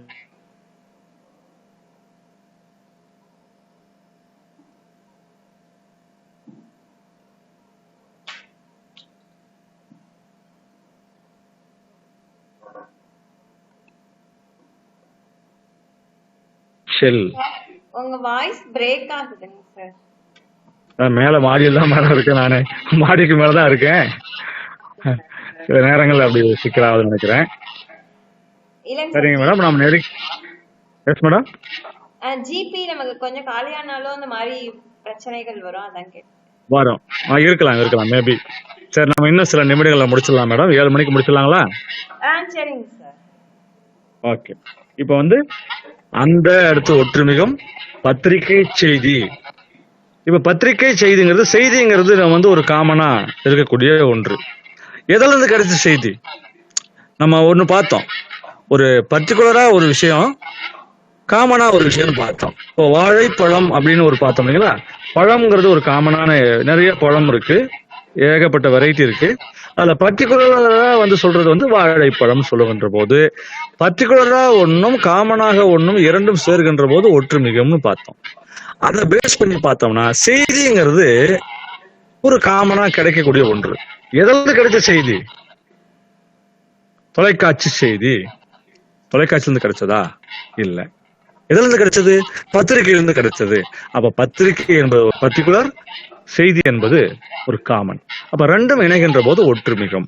பத்திரிகை செய்தி. அந்த பத்திரிகை செய்திகளை தந்தை படித்து காட்டினார் என்பதே சரி. அப்படி பார்த்தோம்னா தேர்ட் ஒன் இஸ் சரி. சரிங்களா? ரைட். அடுத்தது வந்து ஒருமை பன்மை மயக்கம். ட்ரை பண்ணுங்க பார்க்கலாம். இப்ப ஒருமைங்கிறது சிங்குலர், பன்மைங்கிறது ப்ளூரல். இப்ப நீங்க இத இந்த மனசுல வச்சுக்கிட்டு நீங்க சரியான பதில் சொல்லுங்க பார்க்கலாம்.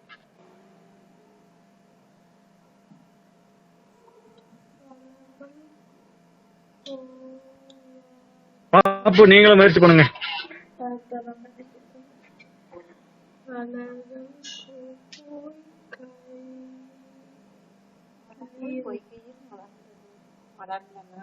அப்போ மலர்னா என்னப்பா? C sir. சிங்குலரா ப்ளூரலா? Option C sir. சி. பாப்பு நீங்க இருக்கீங்கல்ல? Yes sir. ரைட். இப்போ மலருங்கிறது சிங்கிள், சிங்குலர். பூ. பூங்கிறது சிங்குலர். பூக்கள் அப்படின்னா ப்ளூரல். அப்ப மலர்கள்ங்கிறது ப்ளூரல்.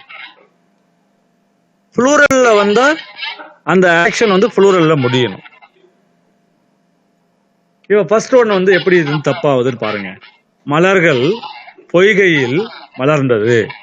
பொய்கைங்கிறது குளம். குளத்துல என்ன பூ இருக்கும்? தாமரை, அல்லி, அது மாதிரி வேறு சில மலர்கள் இருக்கும். அப்போ மலர்கள் என்பது ப்ளூரல் ஆயிடுச்சு. மலர்ந்தது என்பது வந்து ஒருமையை குறிக்குது.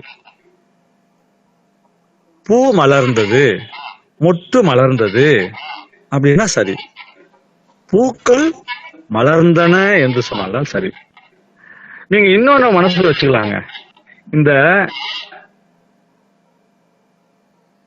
இல்லு பொதுலகரத்துல வந்துச்சுன்னா ப்ளூரல்னு ஒரு அப்ராக்சிமேட்லியா மனசுல வச்சுக்கலாம். எப்படி நான் சில எடுத்துக்காட்டு சொல்றேன் பாருங்க. நாய்கள், பேய்கள், விலங்குகள், மனிதர்கள், ஆடுகள், மாடுகள், கற்கள், முட்கள், இந்த இல்லு வந்தது எல்லாமே புளூரல் ஃபார்ம்ல வந்திருக்கு. இப்போ நான் சொன்னது எல்லாமே புளூரல் ஃபார்ம்ல வந்திருக்கு. மனிதர்கள் புளூரல் ஃபார்ம், ஆடுகள் புளூரல், மாடுகள் புளூரல், நாய்கள் புளூரல். அப்ப இல்லு வந்துச்சுன்னா புளூரல் ஃபார்ம். அந்த இல்லு வந்துச்சுன்னா முடியும் போது நால முடியணும். அப்படி ஜஸ்ட் ஒரு ஷார்ட்கட் வச்சுக்குவோம். நாவல முடியணும். இப்ப பாருங்க, நான் எப்படி சொல்றேன் பாருங்க. மாடுகள் ஓடின.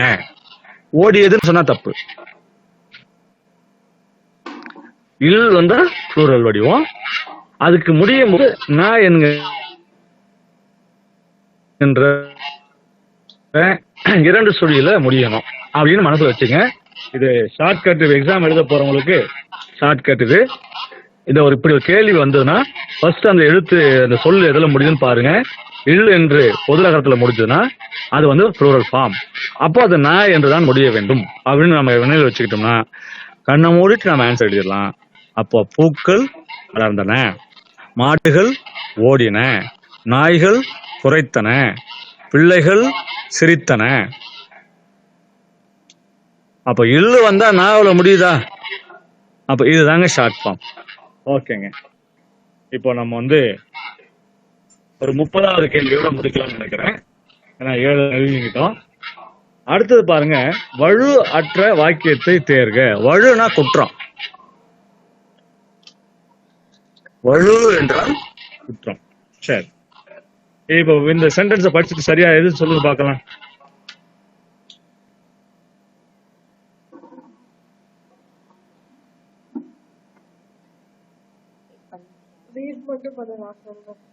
கம்பர் ராமாயணத்தை பாடினான். கம்பர் ராமாயணத்தை பாடியது. கம்பர் ராமாயணத்தை பாடினார். கம்பர் ராமாயணம் பாடப்பட்டது. எது கரெக்ட்? என்னங்க படிக்கிறீங்களா? சார் கரெக்டானது சொல்லணுமா இல்ல தப்பானது சொல்லணுமா? இல்லடா, வலு அற்ற வாக்கியம்னா என்னது? குற்றமில்லாத.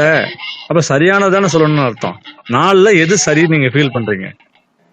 Sir third option. C sir. Kambar பாப்பா ராமாயணத்தை பாடினார். பாப்பா பாஸ். என்ன பாப்பா, நீங்க தேர்வு எழுதிடுறீங்க. ஏஜ் தான் இல்ல, சரியா? குறைஞ்சது 18 வயசு ஆயிருக்கணும். நாளை பாப்பா தேர்வு எழுத முடியாது. ஆனா பாப்பா தேர்வு ப்ரிப்பேர் ஆயிட்டு இருக்கிறாங்க. ஓகே. அர் என்பது வந்து ரெஸ்பெக்டபிளா முடியறதுங்க. அவர் அப்படி, அவர், இவர், எவர் சொன்னார், மாணவர், ரெஸ்பெக்ட் தான். சரிங்களா? மாணவன் அப்படின்னாதான் ஆண் பால் ஈறு. மாணவள் அப்படின்னு சொல்றது வழக்கம் இல்லை. மாணவர் என்பது ப்ளூரல் ஃபார்ம். இந்த அருங்கிறது ஒரு plural form and respect form. இந்த ரெண்டு இதுலயும் அவர். இப்ப வந்தனர் அப்படின்னா அது ப்ளூரல் ஃபார்ம், அந்த அர் வந்து ப்ளூரல் ஃபார்ம். அவர்ல வரக்கூடிய இரு வந்து ரெஸ்பெக்டிவா சொல்றது. சரி, ரைட். இப்ப பாருங்க, கம்பர் ராமாயணத்தை பாடினான்னா, கம்பர் என்று சொல்லும் போது உயர்ந்த சொல்லிட்டு பாடினான்னு சொன்னா இழிவுபடுத்துற மாதிரி இருக்கு. சரியா? அப்ப அது பொருந்தாது. கம்பர் ராமாயணத்தை பாடியது என்பது ஒரு அக்ரிணையை குறிக்குது. மனிதன் அல்லாத அத்தனையும் அக்ரிணை. நாய் ஓடியது, மனுஷன்லயும் அக்ரிணை இருக்கான். எப்படின்னு கேளுங்க, குழந்தைய அக்ரிணையை தான் சொல்லுவோம் நம்ம. எப்பா குழந்தை அழுது பாருப்பா அப்படிங்கிறோம், குழந்தை அழுதுன்னு சொல்றோம். அந்த இடத்துல குழந்தை எல்லாமே அக்ரிணையில் தான் சொல்றது தமிழருடைய வழக்கம். ஏன்னா குழந்தை அக்ரிணையான்னா அக்ரிணை இல்ல, ஆனால் குழந்தைக்கு அதை சொல்லி முடிக்கின்றது நீண்ட காலமாக தொல்காப்பியத்துக்கு முந்தைய காலத்திலிருந்து வழக்கமாக இருக்குது. அப்ப குழந்தை எழுந்துட்டாளா அப்படின்னு நம்ம எத்தனை பேர் கேட்கறோம்னா இல்ல. குழந்தை எழுந்துருச்சா, குழந்தை பிடிச்சிச்சா, குழந்தை வெளியே போச்சா, இப்படிதான் கேட்கிறோம். அப்போ வந்து அது அக்ரிணையான அக்ரிணை கிடையாது. ஆனால் மொழியுடைய வழக்கு, மொழிக்குன்னு இருக்கக்கூடிய ஒரு ஜெனட்டிக்ஸ் அது. அப்ப அந்த ஜெனட்டிக்ஸ்ல நம்ம போய் மாற்றம் செய்யறது அளவுக்கு நம்ம பெரிய ஆள் கிடையாது. இப்ப நமக்குள்ள இருக்கிற ஜெனட்டிக்ஸ் நம்ம மாத்திக்க முடியுமானா நாட் பாசிபிள். மாத்த முடியும்னு சயின்ஸ் சொல்லுது, அதுக்கு நிறைய கோடிக்கணக்கில் பல கோடிகள்ல செலவாகும்னு வேற சொல்றாங்க. அப்ப ஜெனட்டிக்ஸ்ல வந்து நம்ம வந்து மாத்துறது அவ்வளவு சரியானதா இருக்காது. ஆகவே அது ஒரு லிட்ரரி ஜெனட்டிக்ஸ். அந்த ஜெனட்டிக்ஸ்ல போய் நம்ம மாற்றக்கூடாது. குழந்தை அழுது அப்படின்னு சொன்னா கரெக்ட். குழந்தைகள் விளையாடின என்று சொன்னால் விளையாடின என்பது வந்து அக்ரிணைக்குரியதாச்சு. நாய்கள் விளையாடின, நாய்கள் ஓடின, நாய்கள் கத்தின அக்ரிணையாச்சு. அப்ப குழந்தைய அக்ரிணைல சொல்றாங்களே அப்படின் போது அது லிட்டரரி ஜெனடிக்ஸ், அது வந்து தப்பு கிடையாது. ஓகே, இப்ப இந்த இடத்துக்கு வந்துருவோம். சார் எஸ்மா சொல்றேன். நீங்க குழந்தைய அதுன்னு சொல்றது தப்பு இல்லைன்னு சொன்னீங்க, அப்ப அதை சொல்லலைன்னா தப்பா சார்? சொல்லலாம்னு தப்பு இல்ல. அதாவது தமிழ் பாருங்க, ரெண்டு வடிவத்தையும் கொடுத்துருக்குங்க. நீங்க குழந்தை எழுந்து விட்டால் சொல்லலாம், குழந்தை எழுந்து விட்டதுன்னு சொல்லலாம், குழந்தைகள் விளையாடின என்று சொல்லலாம், குழந்தைகள் விளையாடுகிறார்கள், விளையாடினர் என்றும் சொல்லலாம். இரண்டு வடிவமும் அக்செப்டபிள், ரெண்டு சொல்லலாம், சொல்லக்கூடாது இல்ல. அது சொன்னா தப்பு சார், விளையாடின என்று சொன்னா தப்பு சார் இல்ல, தப்பு கிடையாது. விளையாடினர் என்று சொன்னாலும் தப்பு கிடையாது. ஒரு பிளெக்சிபிலிட்டியா இருக்குது. அதாவதுங்க கரடு முரடாக அப்படியே வந்து இறுக்கமாக ரூல்ஸ் அண்ட் ரெகுலேஷன் அப்படியே ஸ்ட்ரிக்டா ஃபாலோ பண்ணோம்னா அது வந்து என்ன ஆகும்னா ரொம்ப ராவா இருக்கும், ரஃப்பா இருக்கும். பிளெக்சிபிள் இருக்கணும், ஒரு லாங்குவேஜுக்கு ஒரு பிளெக்சிபிள் இருக்கணும். அதனாலதான் நம்ம இலக்கணம் ஒரு பிளெக்சிபிள் கிராமர், நம்முடைய இலக்கணம் ஒரு நேச்சுரல் கிராமர். சொல்லும் போதே அந்த ஃப்ளூயில ஒற்று வருமா வராதான்னு தெரியும். நம்ம இப்படியும் சொல்லிக்கலாம், அப்படி சொல்லிக்கலாம். இப்ப நீங்க பாத்தீங்கன்னா பற்பலன்னு சொல்றோம் ஒரு சொல்ல, பற்பல. இத 3 வகையில எழுதலாங்கிறார் தொல்காப்பியர். எப்படி எழுதுறாங்கன்னா பற்பலன்னு எழுதலாம், பல கூட்டல் பல தான் பற்பல. பல பலனே எழுதலாம், பல பலன்னு எழுதலாம். 3 வகையில எழுதிக்கலாங்கிறாங்க. அதே மாதிரி சில கூட்டல் சில, சில சில, சிலச்சில, சிற்சில, 3 வகையில எழுதிக்கலாங்கிறாங்க. அவ பாருங்க, இந்த மொழி என்பது நீங்க கரடு முரடாக அப்படியே ரஃப்பா நிக்கிற மரம் காத்துல சாஞ்சிரும், வளைஞ்சு நெளிஞ்சு மீண்டும் எழுந்துக்கிற தன்மை கொண்ட மூங்கில் காத்துல சாயாது. ஆனால் காற்றுல சாஞ்சாலும் மீண்டும் எழுந்துக்கும். ஆகவே ஒரு மொழி ஒரு பிளெக்சிபிள் தன்மையோடு இருக்கும்போதுதான் அது மக்களோடு மக்களாக இணைந்திருக்கும், ரஃப்பாக இருக்கக்கூடாது. அப்போ பாருங்க எவ்வளவு திட்டமிட்டு இந்த மொழியை, இந்த மொழிக்கான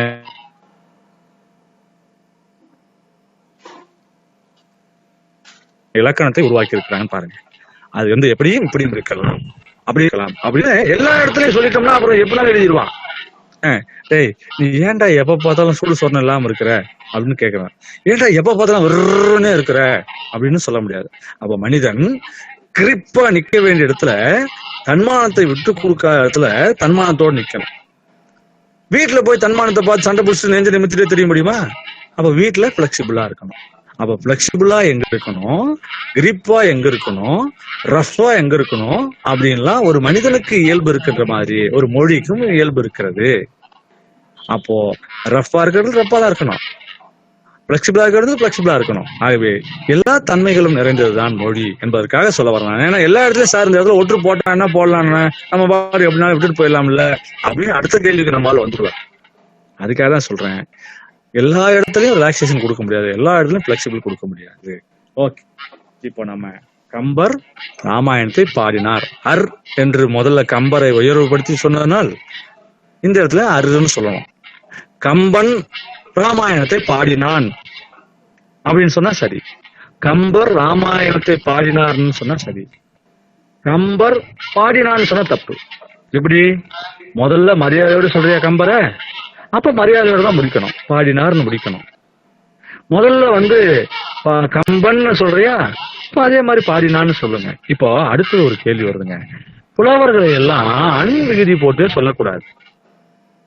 இது சொல்லி நேரம் போயிட்டே இருக்கு. உங்களுக்கு பொறுமை இருந்தா எனக்கு எவ்வளவு நாளும் பொறுமை இருக்கு, அதனால எனக்கு கூட சிக்கல்ல. இப்ப இந்த இது சொல்றேன் நான். நீங்க சங்க இலக்கியத்துல 2380 பாட்டுக்கு மேல இருக்குங்க. அதுல ஒரு 100 பாட்டு 200 பாட்டுக்கு எழுதினவங்க யாருன்னு தெரியலங்க. மீதி எல்லா பாட்டுலீங்க புலவரை ஒரு இடத்துல கூட அன்விகுதி போட்டு சொல்லலைங்க. ஆனா மன்னனை அன்விகுதி போட்டு சொல்லியிருக்கிறாங்க. அப்ப என்ன சொல்றாங்க, படிச்சவனுக்கு மரியாதை, யார் படித்தார்களோ யார் புலமை உடையவர்களோ அவர்களுக்கு மரியாதை. அவன் மன்னனே ஆயினும் புலவர்களுக்கு அடுத்த நிலைதான். எவ்வளவு படிச்சவங்களுக்கு மரியாதை கொடுத்துருக்காங்க பாருங்க நம்ம தமிழ் சமூகத்துல. எடுத்துக்காட்டு சொல்லவா, கபிலர் அதியமானை பாடியது அப்படின்னு சொன்னா ஔவையார் அதியமானை பாடிய பாடல் இது அப்படின்னு குறிப்பு கொடுத்திருப்பாங்க நம்ம ஆட்கள். 2381 பாட்டு சங்க இலக்கிய பாட்டுல ஒரு 200-300 இடங்களை தவிர மற்ற எல்லா பாட்டுக்கும் ஆசிரியர் பேர் இருக்கு. அத்தனை பாட்டிலும் ஒரு இடத்துல கூட ஒரு புலவரை கூட அன்விகுதி போட்டு சொல்லவே இல்லை. மரியாதை குறைவாக ஒரு இடத்துல கூட சொல்லலைங்க. அப்படிப்பட்ட தமிழ் சமூகத்துல கம்பன் சொன்னான், வள்ளுவன் சொன்னான், இளங்கோ சொன்னான் அப்படின்னா நாகரிகம் தெரியாதவர்களாக நாம மாறி போயிடுவோம் இல்லையா? பாரதி சொன்னான் அப்படின்னா பாரதி நம்மளோட சின்ன பையனா? கம்பன் நம்மளோட சின்ன பையனா? வள்ளுவன் நம்மளோட சின்ன பையனா? அப்போ அருவிகுதி சொல்லிதான் நம்ம புலவர்களை சொல்ல வேண்டும். இப்போ கம்பர் பாடினார் என்பதே சரி. நிறைய பேர் பேச்சாளர்கள் இதுல ஒலி வாங்கி கிடைச்சிச்சுன்னா போதும், பாரதி என்ன சொன்னான்னு தெரியுமா, என்ன சொன்னான், உங்க வீட்டுல வேலைக்காரனா? அப்ப ஒருபோதும் புலவர்களை மரியாதை குறைவாக பேசக்கூடாது. அப்படி சொல்லுகின்ற வழக்கம் தமிழுக்கு இல்லை, தமிழர்களுக்கு இருக்கக்கூடாது. தமிழுக்கே இல்லை என்பது போது தமிழர்களுக்கு இருக்கலாமா? இனி ஒருபோதும் நீங்கள் எங்கேனும் எந்த புலவரையும் பயன்படுத்த நினைத்தால் அருவிகுதி போட்டே பயன்படுத்துங்கள் என்று கேட்டுக்கொள்ளும். சரியா? அப்போ எது சரி? மூன்றாவது சரி. அது ரொம்ப வேகமா மத்த 3 முடிச்சுக்கலாம். நம்ம ஏதாவது ஒரு ஒண்ணும் இல்லையா? இப்ப பிழை இல்லாத தொடர் என்று பார்த்தோம்னா வாய்மை குறை தீர்ந்த நன்மையை தரும் என்பதுதான் சரி. வாய்மைங்கிறது நேர்மைங்க. நேர்மை புறையினா குற்றம்ங்க. நேர்மையா இருக்கும்போது ஏதாவது குற்றம் சொல்ல முடியுமானா குற்றம் சேருமானா சேராதுங்க. வாய்மை குற்றமில்லாத நன்மையை தான் உங்களுக்கு தரும் என்று பொருள். அப்போ 4வது சரி. நன்மை தரும் அப்படின்னு முதல்ல இருக்கிறது தப்பு. நன்மை தரும் இயல்பா வரணும், அங்க ஒற்று மிகுத்து எழுதிக்கிறதுனால அது தப்பு. 2வது புரை இடையினம் போறதுக்கு வல்லினம் போட்டிருக்காங்க, அதனால அதுவும் தப்பு. மூன்றாவது பொறைக்கு அடுத்து ஒரு ஒற்றும் நன்மைக்கு அடுத்து ஒரு ஒற்றும் போட்டிருக்கிறாங்க. ரெண்டும் இடத்துலயும் ஒற்று வராது. ஆகவே மூணாவதும் தப்பு.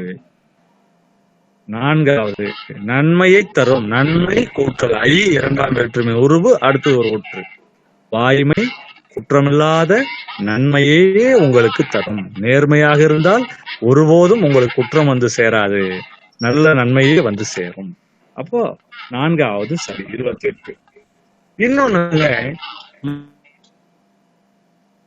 மரபு பிழை நீக்கிறதுக்கு நாங்க வந்து பிஏ பிள்ளைகளுக்கும் பாடமா வந்து பிஏ பிஎஸ்சி படிக்கிறவங்களுக்கும் நாங்க பாடமா வச்சிருக்கிறோம். தெரியாம தப்பு தப்பா வந்து பேசக்கூடாது. நீங்க தொல்காப்பியத்துல மரபு இயல்னு ஒன்று இருக்குதுங்க, ஜெனடிக்ஸ் பேரு. நான் ஏற்கனவே கொஞ்ச நேரத்துக்கு முன்னாடி சொன்னேன், லிட்டரரி ஜெனடிக்ஸ். லிட்டரரி ஜெனடிக்ஸ்னே ஒரு சாப்டர் எழுதிக்கிறார் தொல்காப்பியர். அந்த சாப்டர்லங்க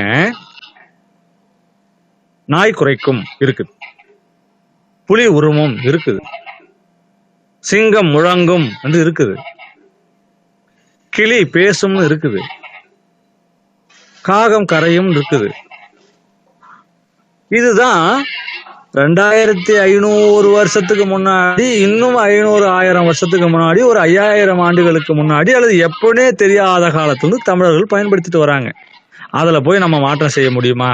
இப்ப நான் வந்து நாய் கூவும்னு சொன்னாக்க என்னை பைத்தியக்காரன்னு சொல்லுவாங்க, சரியா? புலி பிளிரும் சொன்னா என்னை பைத்தியம்னு சொல்லுவாங்க.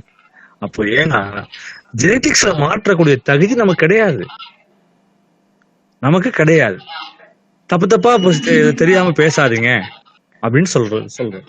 இப்ப பாருங்க, இப்ப நீங்க சொல்லுங்க பார்க்கலாம். 29வது பதில் உங்களுக்கு நல்லா தெரியும். ஆப்ஷன் சி, மயில் அகவும். வெரி குட், அவ்வளவுதாங்க. ஏன்னா அகவரது மயிலுக்கு மட்டும் தான் நம்ம ஆட்கள் வந்து நம்ம முன்னோர்கள் சொல்லியிருக்கிறாங்க.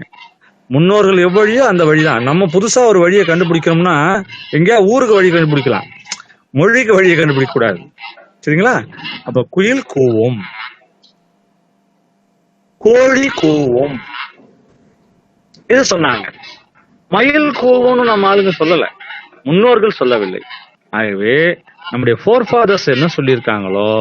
இப்போ ஒண்ணும் இல்லைங்க, இப்போ ஒரு மரம் இருக்குது, நான் மரத்தை பார்த்துட்டு நாய் வந்து இங்க நிக்க நான் சொன்னாக்க என்ன நினைப்பாங்க? மரத்தை நான் நாயின்னு சொன்னா என்ன நினைப்பாங்க? இவன் எங்கேயோ வந்து அடிபட்டிருக்க மண்டையில, கீழ்ப்பாக்கத்துக்கு போக வேண்டிய ஆள் எல்லாம் அங்க சுத்திக்கிட்டு இருக்கான். ஒரு திரைப்படத்துல நீங்க ஜனகராஜ் அப்படிதான் சொல்லுவாரு. இயல்பு மற்ற எல்லாம் வந்து, ஆமா இங்க யானைகள்லாம் வந்து நிக்குது பாத்தீங்களா, ஆமா அங்க பார்த்தா எருமை இருக்கும், ஏய் இது எருமடானே, எங்க ஊர்ல ஏதோ யானைன்னு சொல்லுவாங்க மாமா அப்படிம்பாரு. அதாவது அவரு அது மாதிரி அந்த இதுல நடிப்பாரு. இயல்புக்கு மாறா நம்ம சொல்ல முடியாது. முன்னோர்கள் நாயன்னு சொன்னா நம்மளும் நாயன் தான் சொல்ல முடியுமே தவிர நாயை போய் பேய்ன்னு சொல்ல முடியாது. அப்போ இதுதான் லிட்டரரி ஜெனடிக்ஸ். லிட்டரரி ஜெனடிக்ஸை மாத்துறதுக்கான உரிமை எந்த மனிதருக்கும் கிடையாது. அது முன்னோர்கள் சொன்ன வழியை பின்பற்ற வேண்டும். அந்த வகையில மயில் அகவும் இஸ் கரெக்ட் ஆன்சர். அதுக்கு அடுத்தது 30, இதுவும் தொல்காப்பியத்துல இருக்குதுங்க. நீங்க எனக்கு வியப்பா இருக்குதுங்க, 2500 வருஷத்துக்கு முன்னாடி எழுதணுங்கிறாங்க. அன்னைக்கு அவர் சொன்ன இலக்கணத்துல இருந்து மாறாம இன்னைக்கு நம்ம பயன்படுத்திக்கிட்டு இருக்கோம். பனைய ஓலன்னு தான் சொல்றோம், தென்னைய ஓலன்னு சொல்றோம், தென்னையில முளைஞ்சா கீத்துன்னு சொல்றோம், ஓலைய முளைஞ்சா கீத்துன்னு சொல்றோம், சரிங்களா? சிலதை இலைன்னு சொல்றோம், சிலதை ஓலன்னு சொல்றோம். முருங்கை இலை அல்லது முருங்கை கீரை அப்படிங்கிறோம். பனையில ஓலையை நம்ம வந்து பனை கீரைன்னு சொல்லுவோமா? அப்ப கீரைன்னு எதை சொன்னாங்க, அததான் கீரைன்னு சொல்றோம். இலைன்னு சொல்றது வாழை இலைன்னு சொல்றோம். ஏன் வாழை ஓலைன்னு சொல்றதில்ல? எப்பா எங்க முன்னோர்கள் சொல்லலப்பா, நாங்களும் சொல்லல. அவ்வளவுதான். இப்போ இது பதில் சொல்லுங்க பார்க்கலாம். 30வது பதில் சொல்லுங்க, நம்ம வகுப்பு நிறைவு செய்வோம். Option A. வெரி குட் பா, வெரி குட் பாப்பா. பனைய இலைன்னு சொல்றதில்ல, பனைய மடல் சொல்றது, தாழை மடல் சொல்றோம். தாழைனா தாழம்பூ, தாழம்பூவை மடல் மடலாக விரிந்து இருக்குன்னு சொல்றோம். தென்னங்கீற்றுங்கிறோம், பனங்கீற்றுன்னு சொல்றது இல்ல. பனை ஓலை சொல்றோம், தென்னைய ஓலைன்னு சொல்றோம். ஆகவே சிலவற்றை ஓலைங்கிறோம், சிலவற்றை கீற்றுங்கிறோம், சிலவற்றை இலைங்கிறோம், சிலவற்றை கீரைங்கிறோம். இத முன்னோர்கள் சொல்றதை நம்ம மாத்தியே சொல்ல முடியாது, சொல்லவும் கூடாது. சொன்னா நமக்கு இருக்குன்னு பொருள். That's all. ஆகவே இதப்பா எனக்கு வியப்பு. தொல்காப்பியம் 2500 ஆண்டுகள்ங்கிறாங்க, இன்னும் முன்னாடிங்கிறாங்க. அத்தனை ஆண்டுகளாக தமிழ் இன்னும் மாறாமல் இருக்கிறது என்பதுதான் தமிழுக்கு இருக்கக்கூடிய மிகப்பெரிய சிறப்பு. தமிழ், நான் அவ்வப்போது தமிழுடைய பெருமைகளை சொல்லிக் கொண்டிருக்கிறேன். தமிழ் என்பது one of the oldest language in this world. நீங்க போய் கூகுள்ல போட்டீங்கன்னா தமிழ் என்று காட்டுகிறது. One of the oldest language in this world அப்படின்னு நீங்க போட்டீங்கன்னா தமிழ் என்று காட்டுகிறது. சரிங்களா? அதுல நம்மால வந்து எவ்வளவு ஒரு அயோக்கியத்தனம் பண்ணிருக்கான்னு சொல்லி நான் வகுப்பு நிறைவு செய்யறேன். One of the oldest language in இந்தியான்னு போட்டு பாருங்க, சான்ஸ்கிரிட்னு காட்டுது. அப்ப எவ்வளவு ஃபீட் பண்ணிருக்கான் பாருங்க இந்த கூகுளுக்கு. உலகத்திலே பழமையான மொழி வந்து தமிழா? இந்தியாவில பழமையான மொழி எதுனான்னு கேட்டா தமிழ் இல்லையா, சமஸ்கிருதமா? நாங்க வந்து பார்த்துட்டு கூகுளுக்கு இன்ஸ்ட்ரக்ஷன் கொடுத்தோம். வந்து நம்ம அதில் போய் வந்து ஏதாவது ஃபீட்பேக் கொடுக்கணும், நம்ம கரெக்ஷன் பண்ணணும்னா நம்ம அதை கூகுளுக்கு இன்ஸ்ட்ரக்ஷன் கொடுக்கலாம். நிறைய பேர், லட்சக்கணக்கான பேர் கூகுளுக்கு வந்து இதே உலகத்திலேயே தமிழ் வந்து பழமையான மொழின்னு சொல்லி உங்க கூகுளே சொல்லுது. அதே கூகுள் இந்தியாவில பழமையான மொழி எதுன்னு கேட்டா தமிழ் இல்ல சமஸ்கிருதம் சொல்லுது. உலகத்துல பழமையா இருக்கிறது ஒண்ணு, இந்தியாவில பழமையானதா இருக்காதா? இந்தியா உலகத்தை விட்டு வேற ஒரு நாட்டுல இருக்குதா? வேற எங்கேயும் இருக்குதா? இல்லையே. அப்ப India included in this world அப்படின்னா இந்தியாவிலும் பழமையான மொழி தமிழ் தானே. அப்போ உங்க கூகுள் தவறான பதிலை காட்டுதுன்னு சொல்லிட்டு நாங்க ஃபீட்பேக் இங்க இருந்து அமிச்சோம். சரி, நாங்க வந்து செக் பண்றோம், நாங்க வந்து இது பண்ண சொல்லிட்டு எங்களுக்கு அடுத்து பதில் கொடுத்தாங்க. அப்படி நான் என்னுடைய வகுப்புல சொல்லி என்னுடைய மாணவர்கள்லாம் உடனுக்குடனே அங்கேயே வந்து தவறான பதில கொடுத்துருக்கீங்கன்னு சொல்லிட்டு கூகுளுக்கு போட்டோம். இப்படி ஆயிரக்கணக்கான பேர் கொடுத்தாதான் அவன் கன்சிடர் பண்ணி பார்ப்பான் கூகுள். அவன் சும்மா ஒருத்தர் 2 பேர் போறதுக்கெல்லாம் பதில் கொடுக்க மாட்டான். பதில் கொடுப்பான், அதை திருத்த மாட்டான். ஆயிரக்கணக்கான பேர் தமிழர்கள் எல்லாம் உணர்வு எழுச்சி பெற்று கூகுள் வந்து உலகத்தில் பழமையான மொழியை நீங்கள் இந்தியாவில் பழமை இல்லை என்று சொல்லி உங்கள் கூகுள் சொல்கிறது. ஆகவே அதை திருத்தங்கள் என்று ஆயிரக்கணக்கான லட்சக்கணக்கான பேர் சொன்னீங்கன்னா கூகுள் திருத்துவார்கள். நீங்களும் இந்த கேள்வி பாருங்க. வாய்ப்பு இருந்தால் கூகுளுக்கு ஒரு கமெண்ட் கொடுங்க. நன்றி, வணக்கம். அடுத்த வகுப்பில் சந்திப்போம், தொடர்ந்து சிந்திப்போம்.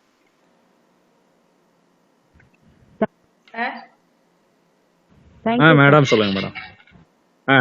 நன்றி நன்றி நன்றி. உண்மையிலே உங்களை பார்த்துதான் சார் எப்படி பாடம் நடத்தணும்ன்றத நாங்க கத்துக்கிடணும். நல்ல போய் ஒன்றி போய் நடத்துறீங்க சார், உண்மையிலே கிரேட். நன்றி மேடம், நன்றி மேடம், நன்றி மேடம். வாய்ப்பு இருந்தா நீங்களும் கூகுளுக்கு வந்து கமெண்ட் கொடுங்க. கண்டிப்பா சார். நன்றி பாப்பு, நன்றி பாப்பு. மேடம் நன்றி மேடம். முடிச்சுக்கலாங்களா? முடிச்சுக்கலாம் சார். Thank you sir. நன்றி நன்றி நன்றி நன்றி.